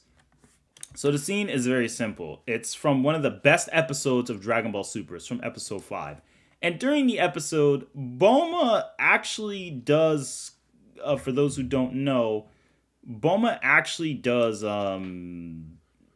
reach out. If I recall, she literally, see if I can find, I can't find the scene, but there is a scene that I remember where she calls Trunks and they're FaceTiming. Like, she literally calls Trunks on a communicator and she's FaceTiming with him. And she's like, make sure you go get the Dragon Ball or go get this. And he's like, okay. So, yeah. So I do want to say that I think it's safe to say with advanced technology that they have, it would be weird for them not to have internet. Random Citizen, you said it perfectly. I think it's very clear that they do have internet in Dragon Ball universe because, again, as you could see, Bulma was FaceTiming with Trunks. So I don't think you could FaceTime, So I don't think you could FaceTime with someone and not have internet. I mean, for the most part. The internet, it's very clear they have some level of internet. And it's very clear they was doing that stuff before in prior parts of Dragon Ball. So the reason I'm bringing this up in this particular case is because if they do have internet in Dragon Ball, okay, that was very loud. Give me a minute, guys. So as you guys know, they do have internet, they do have scouters, they do have communication devices that can go an extremely far length and distance. So obviously they do have means of communicating with each other through video feed, obviously. And if they do, then they have internet. But if Dragon Ball has internet, what is the point I'm bringing up? Well, here's the thing. I'll race you, Nimbus. So then Gohan and Nimbus have a fun race. I just want you guys to know, fair use. Alright, so obviously you can see Gohan is racing Nimbus here, and he's smiling. Gohan is not trying at all. Not even close to trying. He's literally doing this for fun. Nimbus is racing back, and then after that you can see here.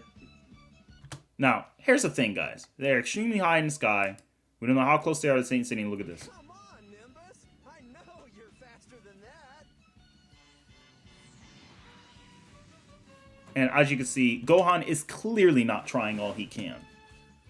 Now, is Nimbus tired? Is this just cinematic timing? I left that cloud in the dust. So as you can see, Gohan obviously did the racing and was like, oh, I'll get home at this time. Now, why am I bringing this up? Because obviously, when we look back at the Dragon Ball map, Nimbus still traveled. They traveled an extremely far distance, very, very fast. But it's not going to take Nimbus it's not going to take someone like Gohan an hour to travel that distance. He's suppressing his power because the more ki you use, the more energy you expand. Gohan's having a casual, fun time with Nimbus. He's not trying to absolutely dust him. Because everyone and their grandmother knows that Gohan, if he truly felt like it, he would have absolutely just bodied Nimbus. It would have been like Usain Bolt racing a toddler. So that's not a comparison at all. Gohan is so much faster than Nimbus, it's not even a comparison, it's not even funny. But he's obviously just doing it for fun. Now, the next argument I want to say is, when the clock turns 6 o'clock, my argument is Gohan was not trying, Nimbus was not really going 100% full speed until much later, and then the last argumentation you could say is, even if Nimbus was going full speed, and here's one thing you guys forgot about. What do you guys think you forgot about that? Some of you in the Discord know what I talked about, but why do you guys think it may have took Gohan an hour to barely reach Satan City? Or at least that's what his watch said. What do you think was a factor we left out?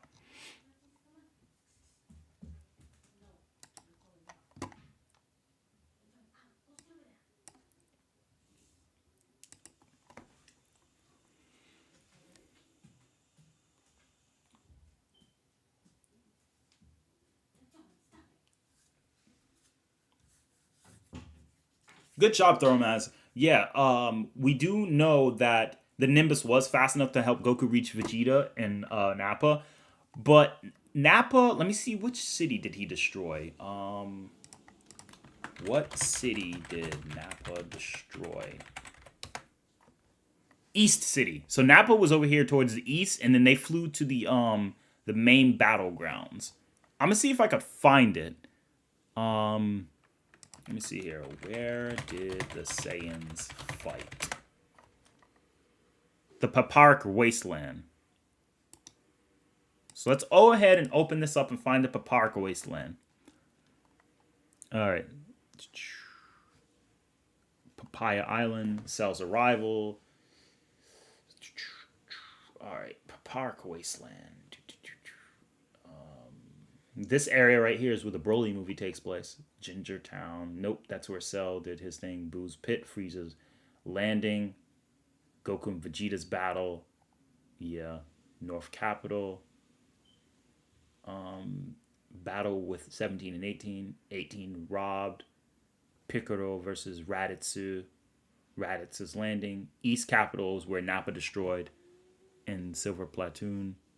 And then Satan City, Oolong Path, blah, blah, blah, blah. So it looks like, based on the indications, Gohan trained over here, shootout with Vegeta. Yeah, so this is where the battle took place. So the Saiyan Saga battle took place right here. You guys see? Look at my mouse. So the Saiyan Saga battle took place here, and if it did, then there's a couple things. State times change depending on where you at in the world. Retro is a beast. And chill out. You have a wonderful day. And no names left. You did a great job. Thank you so much. Because Earth could be bigger. It could be, but the main point is it likely is not. I think it's the same size as our planet Earth, as stated. But that doesn't take away from power scaling. It just shows it's the same size as our planet Earth. And simple as that. It's nothing more, nothing less. Doesn't take away from anything. I mean, we don't have to shoot for Saiyan Saga characters to be star level busters or anything crazy like that. Like, that's not necessary. But I do think, like, you guys are right. Time zones. Yes, time zones. Gohan is in a different time zone. You want proof? First off, look at the time of day it is. Look at the time of day it is. It's dusk, and he's flying over the sky. And instead of going towards the east, it's supposed to get darker, which it does. Look at the sky. It gets darker, meaning they're flying into a different time zone. But that means they're flying so goddamn fast that the watch clicked over. So if it was 512, then it technically would be 523, meaning it took Nimbus a total of 10 plus minutes to get from West Capital to around the center point of Satan City. Now, to kind of give you an idea, in my honest opinion, if we were to dial back on the old map, that means Nimbus traveled a distance of about 384. Now, instead of saying 384, we're going to say about 350 pixels. Nimbus traveled the approximation of 350 pixels, which is 35.9 kilometers, which is about, Nimbus traveled the equivalent of 12,565 kilometers in just about, 11 minutes. So Nimbus did this in 11 minutes. Let's go ahead and get a time interval about how exactly fast is that. So let's head right back over into our main category. All right, hold on. Give me a minute. Up. Hold on, guys. Gotta get this thing working for me. There we go. All right, so let's go ahead and get the main. Let's go ahead and get speed, time. Yeah, speed, distance, time calculator. So let's go ahead and get that. So we're going to solve for speed. The distance was, accordingly, it was 12,565 kilometers. We're going to be looking for miles per hour just to kind of keep it simple. And we just want to know how many minutes, hours, how long did it take? So it took Nimbus about 11 minutes to travel that distance while going relatively slow. Nimbus wasn't even really going at full speed, but either way, let's see. Are you kidding me? Improper format. All right, whatever. So let's use minutes. So in terms of, yeah, it took him 11 minutes. So it took him 11 minutes. And so that means that Nimbus can fly at 42,586.5 miles per hour. So let's go ahead and say miles per hour to Mach. Meaning Nimbus was flying at Mach 55. Now, guys, relax. Nimbus doesn't have to be some light speed cloud to be like that. Like, Nimbus is obviously faster than that in some cases, but like for a Nimbus that's having fun with Gohan, this is just them having fun. All right? This is just them having a simple, good old, jolly old good time. Stop going for the light speed stuff all the time. We know Dragon Ball characters are trillions of times faster than light. We know that. But we're talking about just having good old fashioned fun. Gohan's not even trying to like outspeed Nimbus. I don't think Gohan's like, yo, I'm gonna beat this Cloud's ass, bro. Like, yo, let's go. No. Having a fun time. Yes, we did, Retro. Thank you. So obviously they're having fun. So yeah. Nimbus and Gohan, like, look, they're going at Mach 55. At least Nimbus was going Mach 55, carrying Gohan. Nimbus could be far faster without Gohan. Who knows? But the main point is Nimbus was just carrying Gohan casually. Because when Gohan said, take me at full speed, look at Nimbus is still cruising. So I don't think Nimbus is trying to speed up. How do we know Nimbus isn't speeding up? Because when Gohan says, I'll race you, look at. Look at, he says, ready. Nimbus didn't change its speed. Look at. He says, Nimbus, take me home at full speed. And then he goes at full speed. That's not even Nimbus's full speed. In fact, I gotta find the Japanese episode of this so I can see what Gohan really says. So while they're flying, Gohan's thinking to himself like, hey, you know what, Nimbus? Yeah, you know what? I think it's... So he gets off. Like, watch when he jumps off Nimbus. Nimbus doesn't speed up or slow down. They're just cruising at 55, at Mach 55. They're cruising at Mach 55. And look, ready? And then they just go way faster. They go way faster. So Nimbus is probably like Mach 100 or 200. So they just literally just blitz the last speed. So that wasn't Nimbus's full speed. And given that Bulma's spaceship can travel the Earth in like, I don't know, like 1 minute, I'm pretty sure the time zones on the technology can change enough on time. So with that said, with Vegeta to Korin's Tower, it's probably, let's see, 1,000 kilometers. It's probably like 10,000 kilometers away from Korin's Tower, which is where Goku came from. He came from Korin's Tower, flew on Nimbus. Nimbus said, zoo, zoo, zoo, zoo, zoo, right around, and flew straight to Vegeta, the place where they were at. So, Nimbus is fast. And even if you were going Mach 100, that means that Nimbus arrived to fight Vegeta and them about in 2 minutes or so. Potentially. Assuming Nimbus was going Mach 100 or almost like 80,000 miles per hour. Heh. That's funny, Retro. Yeah, I mean, well, granted, Nimbus did it, obviously, while, like, Nappa wasn't paying attention before he took out Gohan. Whereas Nappa, when he tried to take out Gohan, Nappa was powered up, and then Goku was like, oh, shoot.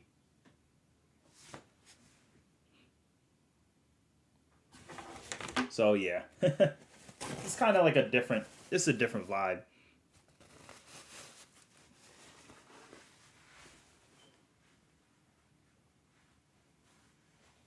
It's hard to tell, guys. The internet thing was to show that Gohan's watch... So the reason I bring up the internet is because Gohan's watch probably changed time zones while they were flying. So while Gohan was flying, that means the time zones likely changed on his watch. More than likely to be the case. As you could see, it's split into 4 segments. So there are clear time zones in Dragon Ball. There has to be. So these 4 segments you see obviously kind of indicate there are time zone differences. Look at West City. It's on a completely different time zone from Satan City. which is all the way over here. As you can see, Satan City, West Capital, which is where Bulma lives. So I think that's really important.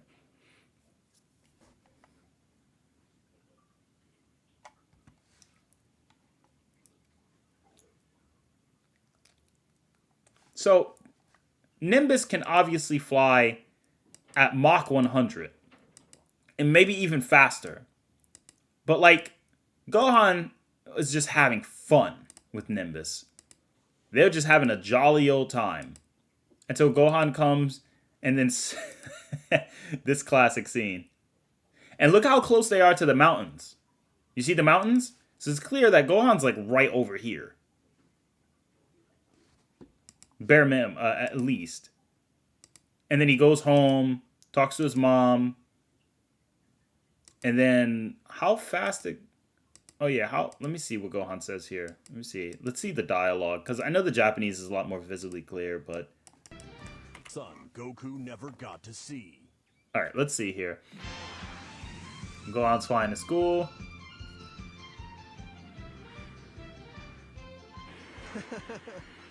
Man, school sure seems closer when I fly there myself. Yeah, school seems close. So that means Gohan, while he's having fun, flying casually, flying fast enough to not let his books fly out of the air. Chi-Chi just before his fight with Cell. So check this out. The son Goku never got to see. So like, check this out. So as you can see, look at it again. His books aren't even flying. That strap is so strong. That book strap is so goddamn strong. Because in real life, that thing would break. And remember when there's a part later where Videl says she couldn't keep up with Gohan and Kibito because the wind was just destroying her eyes. That means more time for Saiyaman to save the day.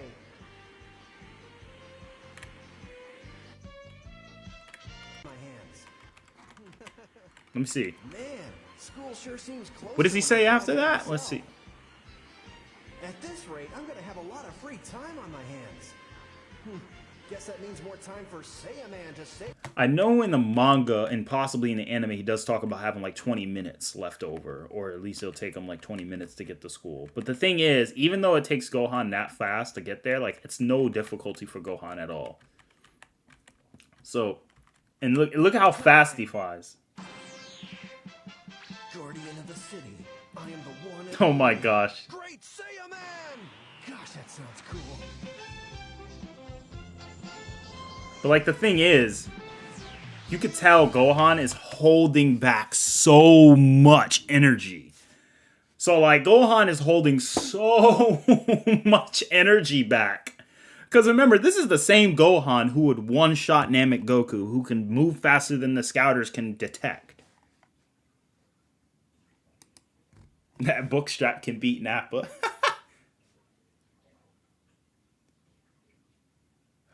They did have internet actually, Thromas. Back in Toriyama's time period, they did have internet. Mm-hmm.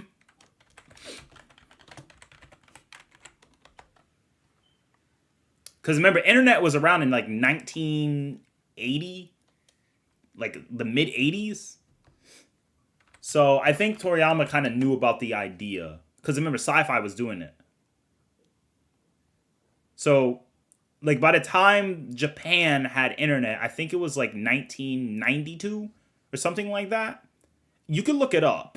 But, like, I think in 1992 or 1991 was when Japan started getting internet. So I think when Toriyama drew this, like, he had time zones in mind. He had internet in mind, I believe, because he literally made alien-based technology, which he based on sci-fi films. And sci-fi films predicted most of the stuff we use for our internet today.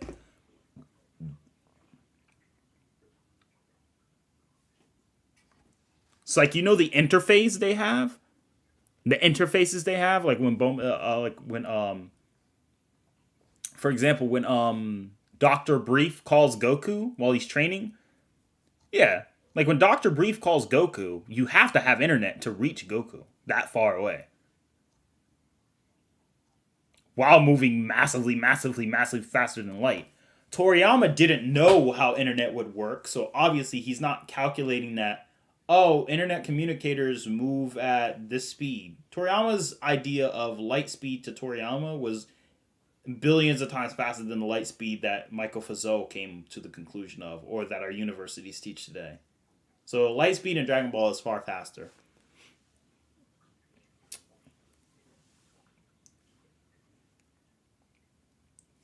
Fudamase confirms that Dragon Ball follows Tegmark's framework, which is infinite dimensional. Not quite. Kind of yes. He does infer that Dragon Ball follows Many Worlds interpretation, but Many Worlds interpretation doesn't necessarily follow through pursuit of all complete infinite dimensions. Not in that case. Let's take a look at Tegmark multiverse theory.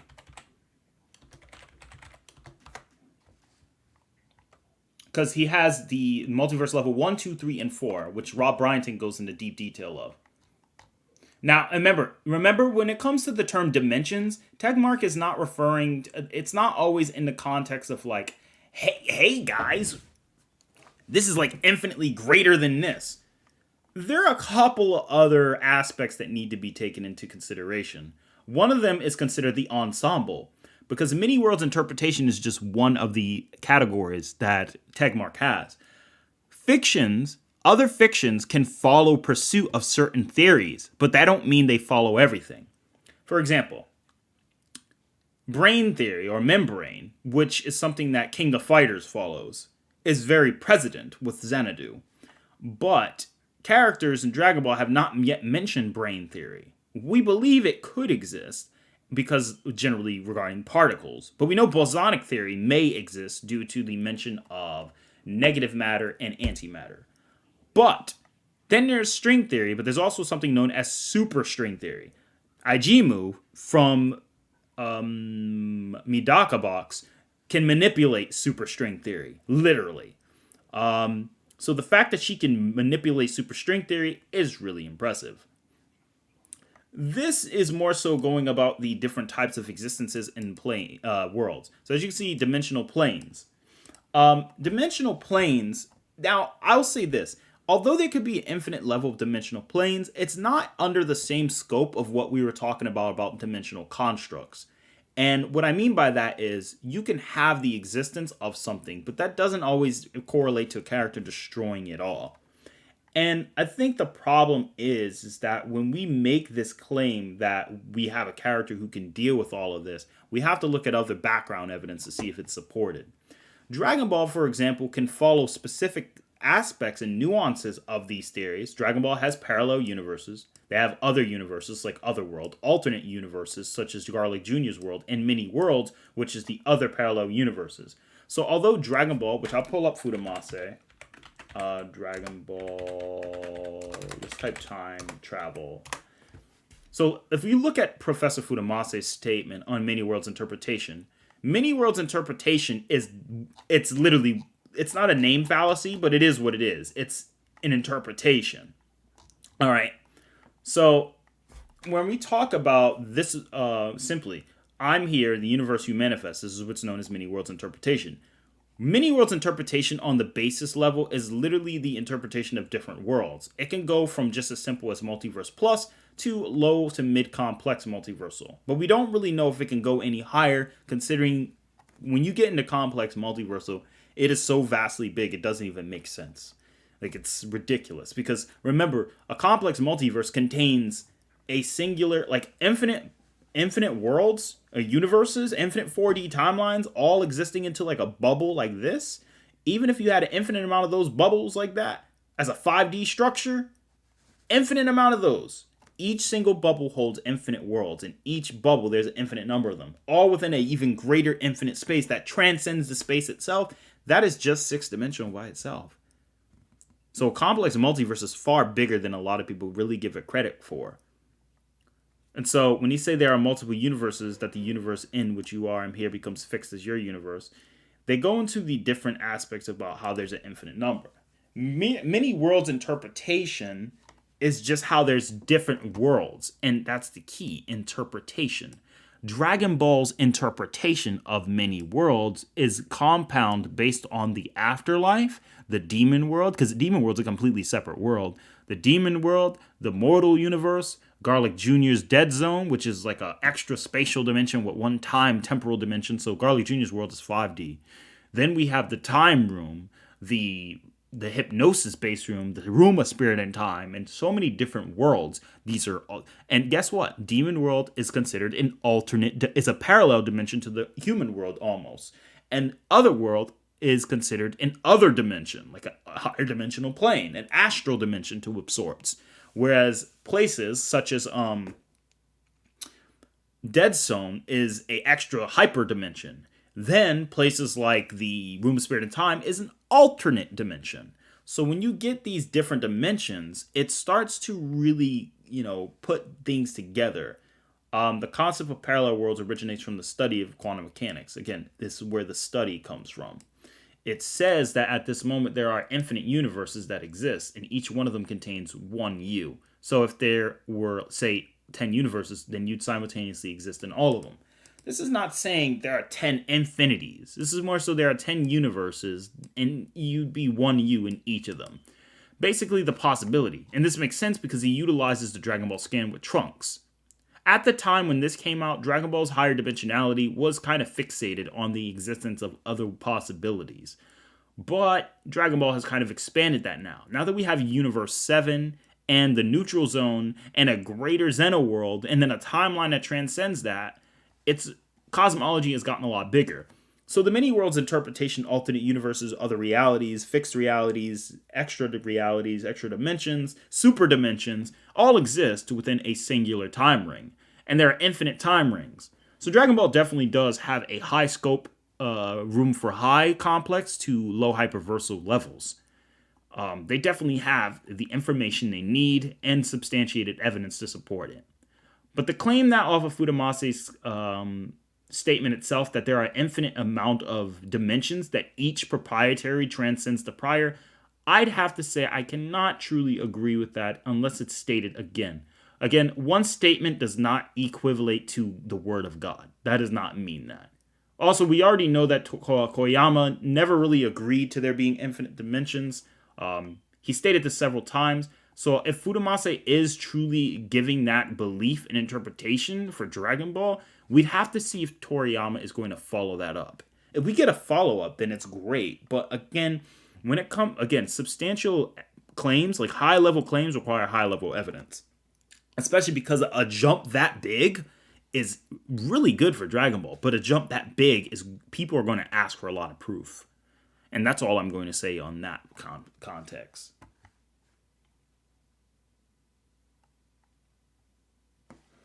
All right, let's see. Atari, are you saying infinite 4D is equal to 5D? No, actually, Nova, infinite 4D does not equal 5D. A 5D world can contain infinite 4D structures within itself if we're talking construct-wise. But in reality, infinite 4D is not always going to be equivalent to 5D itself. It's a little complicated, depending on how you go about it. Let's see here. Rupert Sheldrake's interpretation of parallel universes, dark matter, energy, and unscientific bunk left over from the effort of titrate and math to balance the equations. Schrodinger's cat doesn't have anything to do with multiple worlds interpretation. It has to do with probability and collapsing. Yes, very good. That holds some truth to it. All right, let's see here.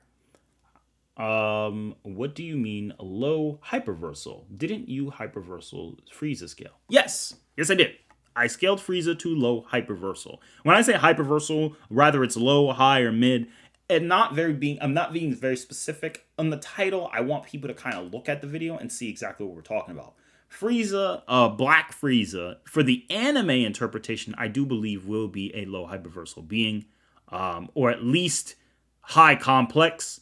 I do believe personally, I actually personally believe that Goku does scale to 11th dimensional for the anime in some cases. So I do think canon Goku does have a chance to beat the anti-spiral. I also think Jiren is far, far stronger than people give him credit for. In fact, in Dragon Ball, you can't even read someone's future if their key signature is strong enough. Ki beats out so many hacks, and it's absolutely ridiculous. But yeah, I have Frieza at that level, but I wouldn't say I wouldn't say I'd have him at infinite dimensional. I think we need more evidence before we can make that jump. Again, people don't understand. Being a fifth dimensional being is so much greater than being an infinite 4D being. It doesn't even make sense. Like, jumping one tier is such a big gap. It's much greater than probably anyone in this entire chat even understands. Maybe. Perhaps. I don't know. I don't know if you guys can understand. You guys probably understand. But I do know that it is definitely a lot bigger deal than given credit for. That much is true. Is there anything above? Is low hyper 12 dimension? Some say it is. For the most part, yeah, typically low hyperversal is 12 dimensional because it transcends the 11 dimensions of membrane theory. So I would say so. I'd say at least 12 is low hyper. How would you feel the dimensions of the universe in the Elder Scrolls cosmology, Arubis? I'd have to see it, Thor's Hammer, to understand it. There's some scans from some Dragon Ball encyclopedias only available in Japan that gets the universe tree to high outer. I could share them with you. Dragon Ball encyclopedia only available in Japan. That's kind of weird. Not that it would be available in the US, because it's Dragon Ball Heroes. Dragon Ball Heroes is Japan exclusive. But if the universal tree does have that would be really good for Dragon Ball. But again, I don't use terms. But just so you know, Drip, there is no such thing as low or high outerversal in reality. The reality is an outerversality does not have low or highs because outerversal is beyond the concept of dimension. A dimension is a way to measure something, whether it be through its capacity, its quantity, or its size.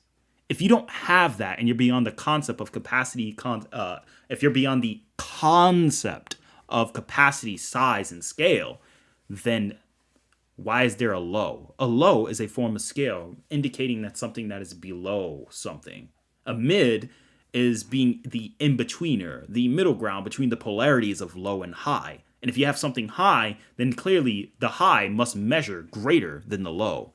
But why would there be a higher measurement of something that has no capacity and is beyond the concepts of all types of infinities and ordinal infinities for dimensionality and begin with? All infinite temporal dimensions and all infinite spatial dimensions, and even a greater Aleph Null infinity and even a greater ordinal Aleph Null Omega infinity is not even comparable to an outerverse. So in reality, there really isn't a low outerversal thing or a high outerversal thing.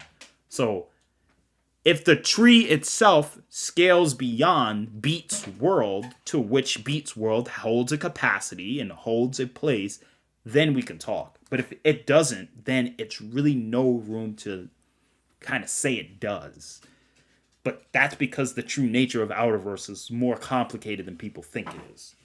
I mean, a lot of people think that if you get to infinite hyper, you're automatically outerversal, but it's not really the case. To get to real outerversal, you need to be so much higher than, you actually need to be. All right, let's see. Yeah, it's from a Japanese guy named Shinji and licensed by Toei. Awesome.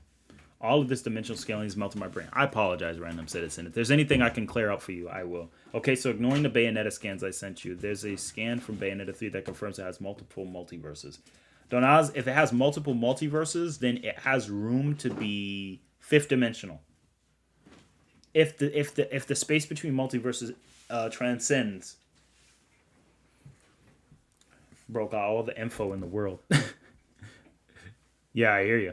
I like to see the scan myself. Anywhere I can look, Drip. I think for high outer to be true, you'd need to view outerversal like a dimension in layers into outerversal, like 3D, 4D, and 5D and such. Exactly, SR Nova. And the truth is, if that's the case, why are we calling it outerversal? There's no point on calling it outerversal. We have hyperversal for that reason. Fractality. Fractality. Got so high last night. Watched videos that explain 0 to 11 dimensions, so this stuff isn't too complex anymore. Good job, Brendan Jackson. I wouldn't get high, but that's funny. So to be outerversal, you need to transcend all dimensions. No, Michael. You need to transcend the concept of dimensions. Concept is an idea. Dimensionality, and the ways we talk about construct, include spatial and temporal. You need to transcend all infinite temporals and all infinite spatial dimensions. You cannot be bounded by any type of time, any type of space. You need to be completely transcendent beyond the concept itself. Because infinity transcends numbers. Because that's why infinity and zero mess up mathematics. Can't divide anything by zero or multiply by zero. You can't. But you also can't divide infinity by 2 or any finite number. You know what I'm saying? So, yeah, it can get really complicated if you're treating it like a dimension. Yeah, Outerversal is beyond all dimensions. Exactly. Otari, the guy Senji, also translated the Afterlife scan. Is Senji a person you know, or is Senji the actual translator, or Shinji actually the writer of the book? Because you're making it sound like Senji is a translator. But if that's the case, we could just bring the scan to the attention of Herms, or I could bring it to Mori. Because if I don't know the legitimacy of the translation, I would like to see the full raw scan first, and then I'd see the translation. Then I'd like to translate after that and see if the consistency lines up.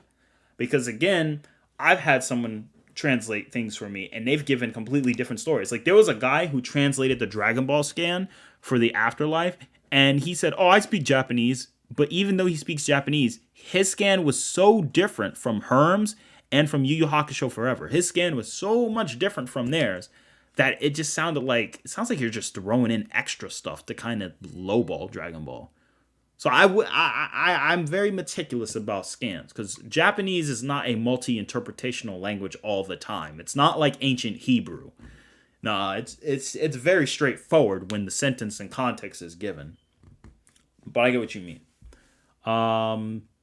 Dragon Ball is bare minimum 5D. I agree. As a bare minimum, it has to be. Atari, who wins, Mikey or Ayano Koji? I don't know who those characters are, actually. I do apologize, no names. You can give me a hint. I've been so deeply invested in stuff like this, it's not even that complex anymore. Good job, Donas. What if a regular being in a 3D space punches an outerversal realm out of existence? Wouldn't he scale to outer by AP? No. You see, an outerversal being is somebody who doesn't exist beyond outerversal or just exist. It's a being who, hypothetically, though it should never happen, impossibly could destroy or create an outerverse. That's why certain characters don't scale to outerverses. Like, can you destroy an outerverse? Like, I can't destroy a concept. It's like a concept that transcends prior infinities and ordinals. All right, then no, you don't scale to outerversal. I mean, you scale to outerversal in terms of you exist and live there, and you can scale to it. But if you can't actually damage and break it or destroy it, then we're not going to put you beyond outerversal. That will be the only exception of, like, outerversal plus. An outerversal being exists there and can destroy the lower subset of infinite complex hyperverses infinitely greater than those on a conceptualized level. And I guess an outerversal plus being, if that even is a thing, would be someone who could destroy the entire outerverse itself. Which means they have to destroy the idea and concept of an outerverse. Which, again, if you destroy the concept of such, then you just kind of create a zero null outerverse as a result. Which is just a zero-dimensional place that doesn't have space or time regardless. That's why it's outer verse. It's not in a verse. It's not a segment that could be measured or a capacity, typically speaking. So, outerversal can't really be measured, so you have to be unbounded by any levels of measurement. Exactly, Andre. Very good.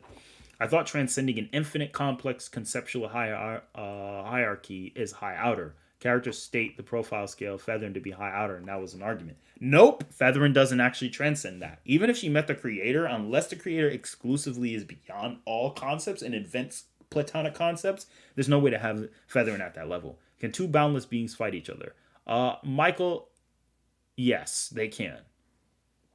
They can. Two boundless beings can do anything they want. If they want to fight, they can fight. If they don't want to fight, they don't have to. If one gets rid of the concept of fighting and one gets rid of the other concept, it doesn't matter.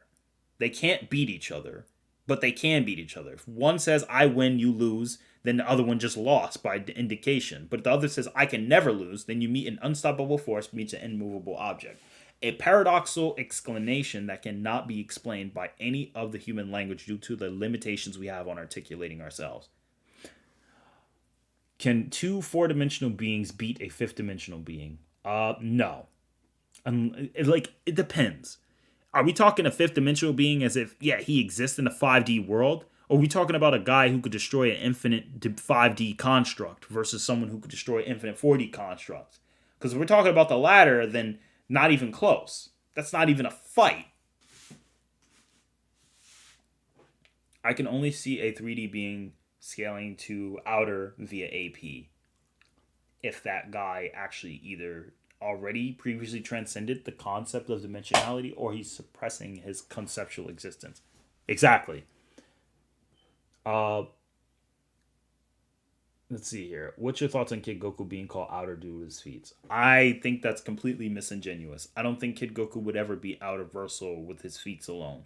There's nothing to suggest Kid Goku is outerversal because if he was outerversal, that means he has no measurement or capacity.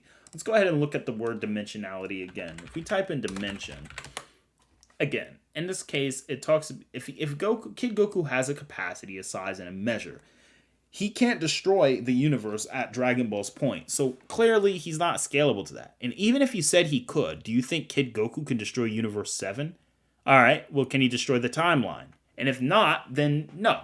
There's no argument for him to even come close to outerversality. If he could, he'd be as threatening as Zeno. But the afterlife scales to outerversal would not be an argument as well. Yes, a 3D being can have outerversal AP if the author makes it that way. Atari is trying to make sense of it as much as possible, but fiction in most ways doesn't make sense. Example, Goku ages yet is above 5D in AP. Well, again, that's the thing, Drip. AP is a stat, not a existence. All right? Goku can have fifth dimensional attack potency, but Goku's still a three-dimensional being who ages. So a character can exist on the characters can exist on a 3D axis and have outerversal powers, but it's very, very, very specific to get there. And the reason is because said 3D character would have to go beyond a space that doesn't have the concept of 3D. That means his powers would have to literally transcend the very concept and nature of dimensions itself. And if he can, he wouldn't age. You see how it doesn't make sense? You cannot age and then just jump to an outerverse. Because if you destroy the concept of time itself, how do you age? What is age? What is aging? Let's look up the definition. The whole duration of a being. But what happens if we get rid of duration? The part of duration of a being. What happens if we get rid of duration? The latter part of life. But there's no part. There's no time. It's a continued duration. You see the consistency? It's duration. And if there's no duration, because you're outerversal, then it doesn't matter. So a 3D being, can they have outerversal AP? Yes. Can they have outerversal speeds? Yes. Which would be irrelevant. But should they age? No. What if the fiction does it? Then this is what we call Roz knows the term, Harvado knows the term, I forgot the term, SR Nova, I know you know the term. It's a stat lock. It's like a lock. It's like a gatekeeper. You can't get to a certain tier unless you meet a certain levels of criteria. That's why I would say like Beats World, like for example, Beats World is literally real life. It's not a video game. Like Dragon Ball Heroes is just a video game to beat. Beat can literally add his cosmology to Dragon Ball.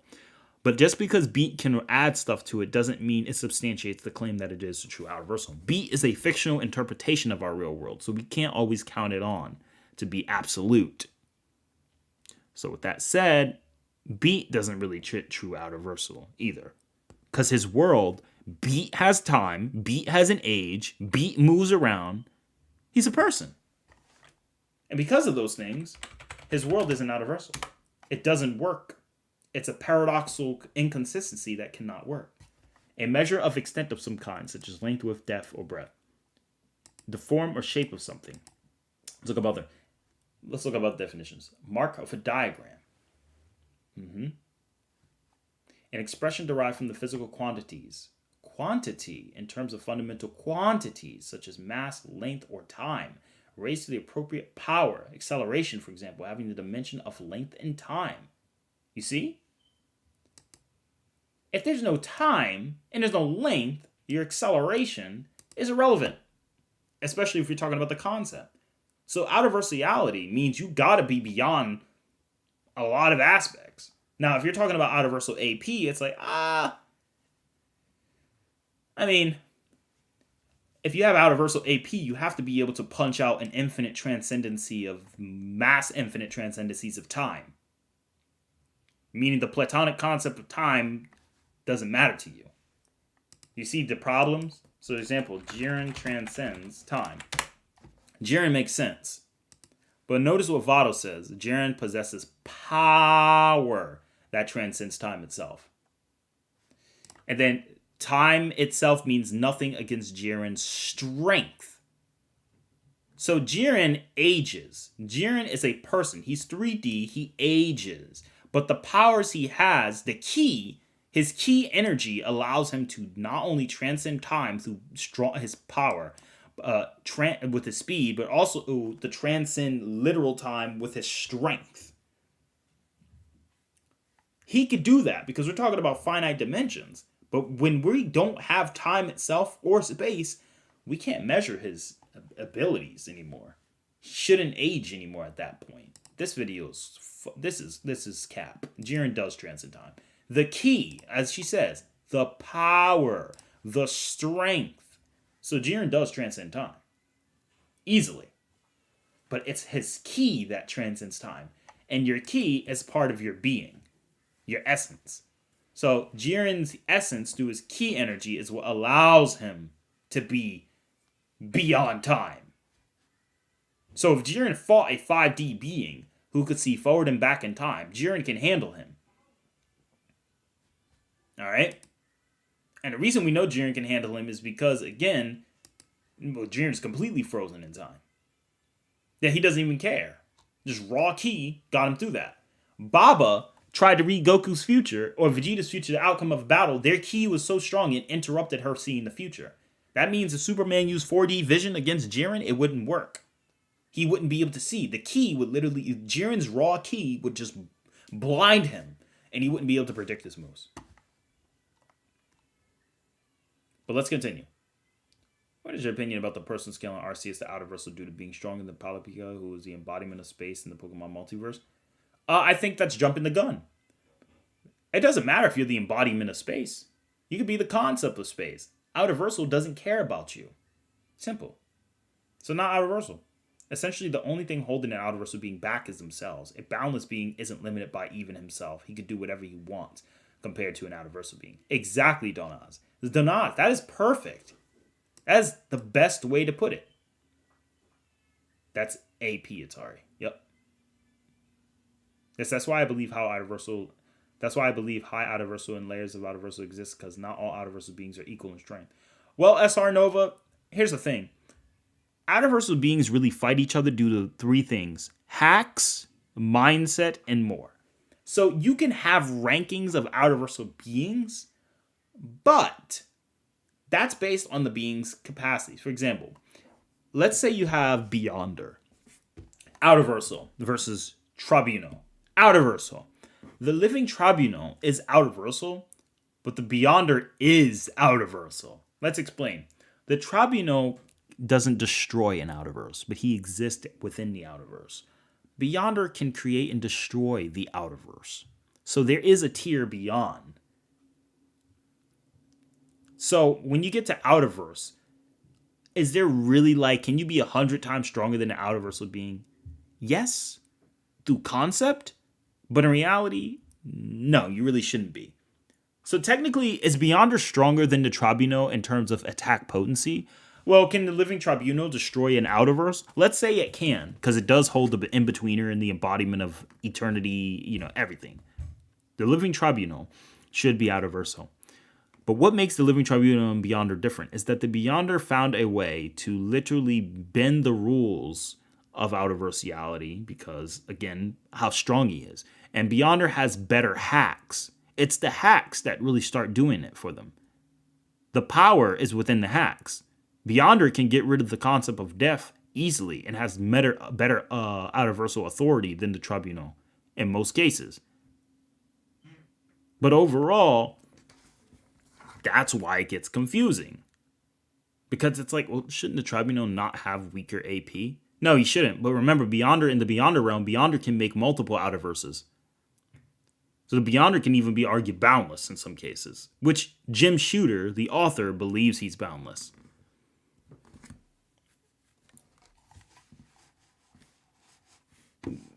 Time is not a thing, it's a relationship. Time is the concept of something that moves and changes. Simple. If something has changed, time exists. Outerversality is what it is. It just is. It just exists. You need to have some level of platonic outerversal temporality to make it work. But again, that's why it gets conflicting. That's why when people hear terms like outerversal, it technically can exist. It's a contradictory statement. But it does within fiction. Thank you. Thank you, Donas. So where did Kid Goku plays AP with him nearly breaking the manga panel, scarring Toriyama and going out of control? Because I heard different stuff about those feats. Kid Goku breaking the manga panel is a gag.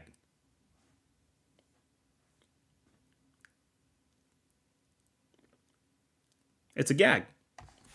And you want proof? Look at this. Archie Sonic off panel. Check this out.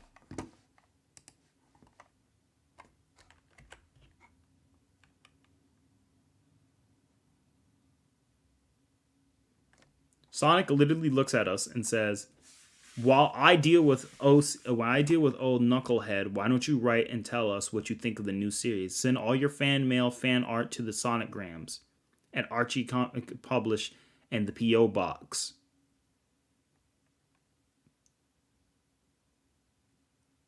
Next.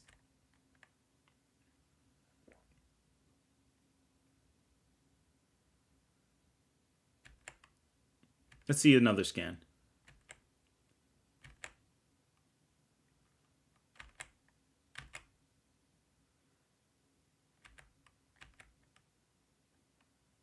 Let's see the other scan where they destroy reality. It's kind of hilarious. So these off-panel scans, Sonic does this all the time. It literally is off the comic panel. So if you're going to use these, think about it. And she's like, I don't know, Blaze. This captain doesn't sound all that bad. It's like, no, you're sinking my ship. And what she means by you're sinking my ship, like, she's literally like, I ship Silver and Blaze. Hilarious.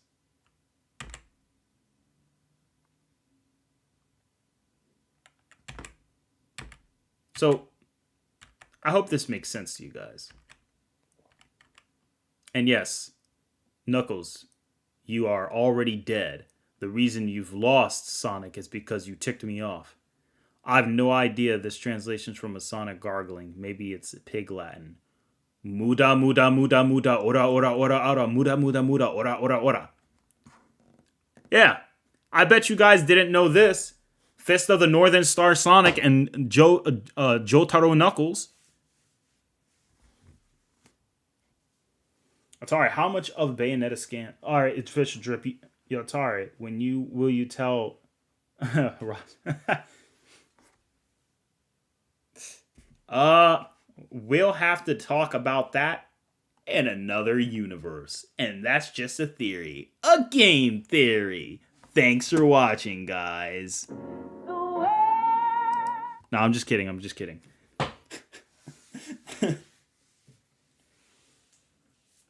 All right, let's see. Ross. All right.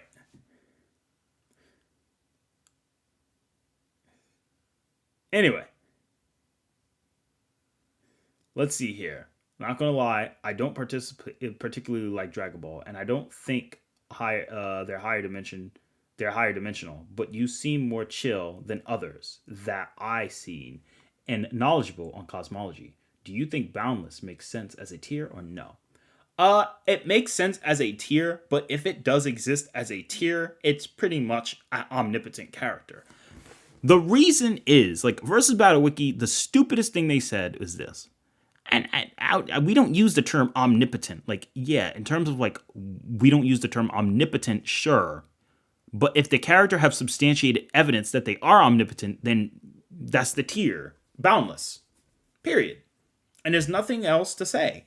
Like, a boundless tier being can make things bounded. He could literally say, all right, the concept of boundlessness I'm removing. I want everything to be bounded. It becomes a big hodgepodge of, like, things we don't understand.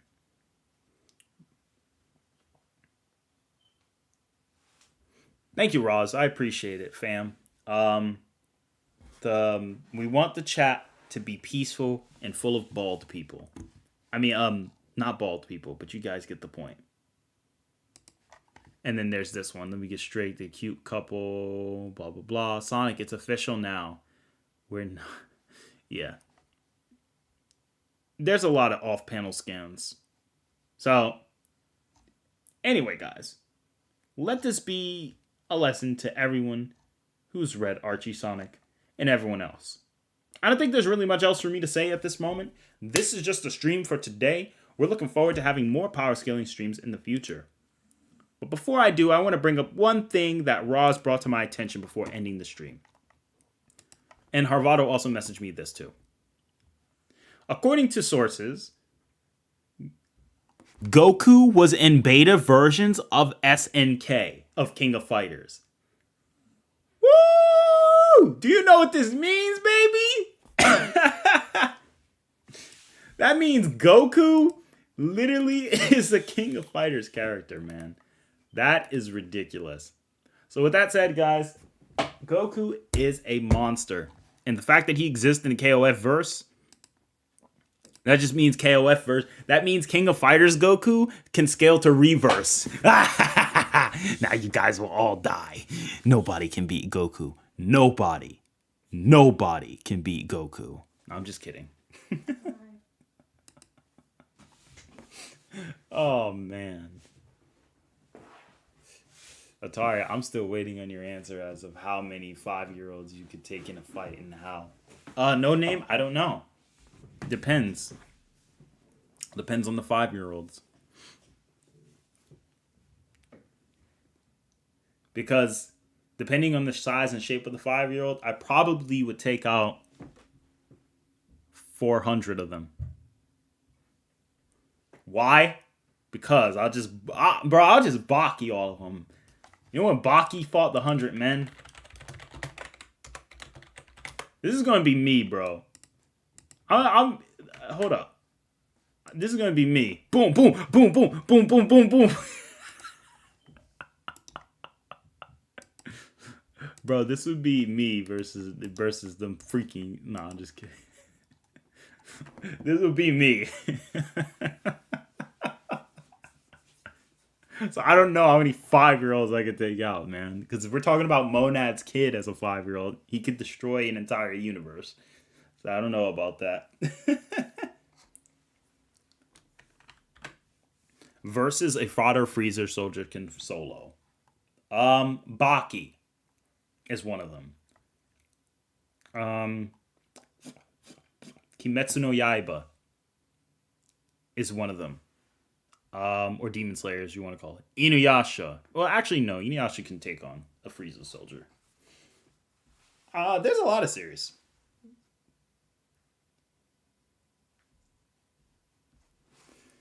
Layers in the Boundless got to be the dumbest thing. I agree, SR Nova. It doesn't really make sense. You can't be layers into Boundless. A boundless being could make layers into Boundless. Oh, he's a boundless being. Yeah, if he's boundless as a being, then he can make layers into Boundless. But other than that, no.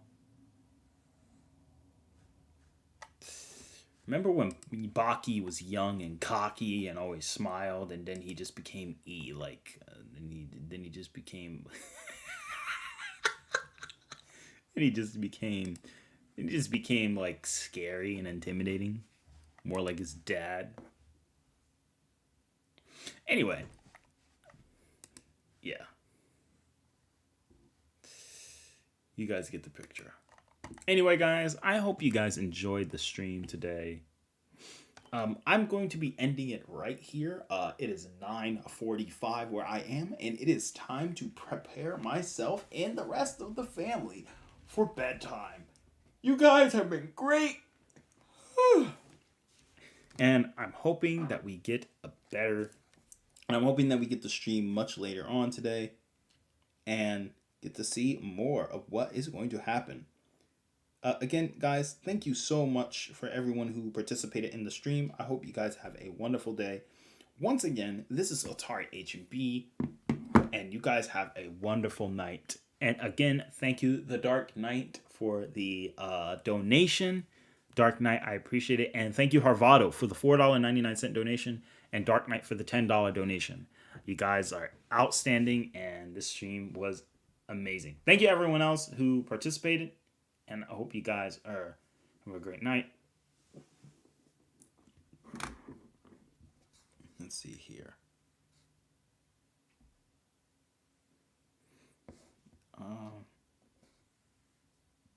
Just make sure everything ends smoothly. Meet. Roadrunner. Frieza subordinate solos. Each planet Dragon Ball has their own hell souls.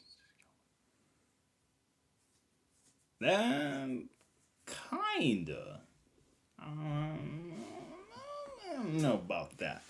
Because I don't know if there's a statement that says that. I gotta find it. I gotta see if there is.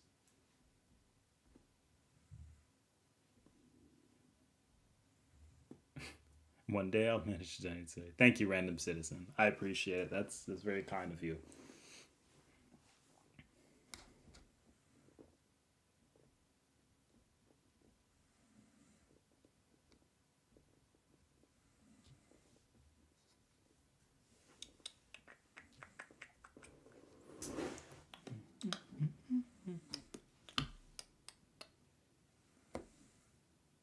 Also, before you go, Atari, can Frieza subordinates wipe out the Tensura and Misfits verse at the same time?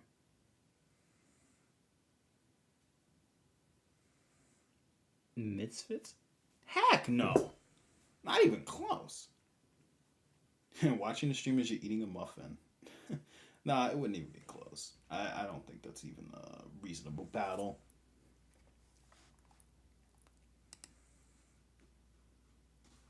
All right. Chat. Y'all have a wonderful night. And thank you guys. Take care. Atari H&B signing off. Oh, also again, thanks Roz for your assistance earlier and sharing that scan with KOF Goku. That's kind of baboonish. That's kind of crazy. That's very crazy. All right, guys. Have a good night. This is Atari H&B signing off. Peace. The way may not be.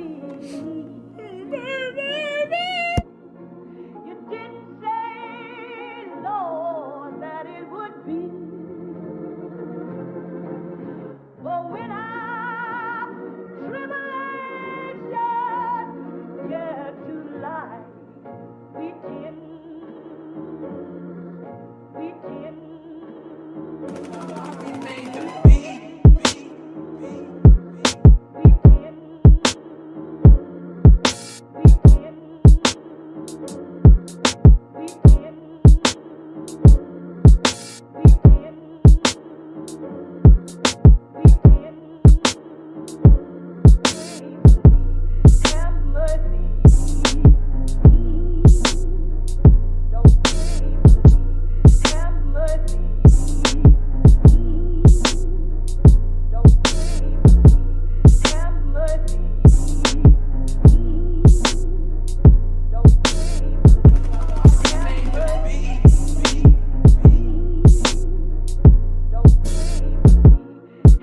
good.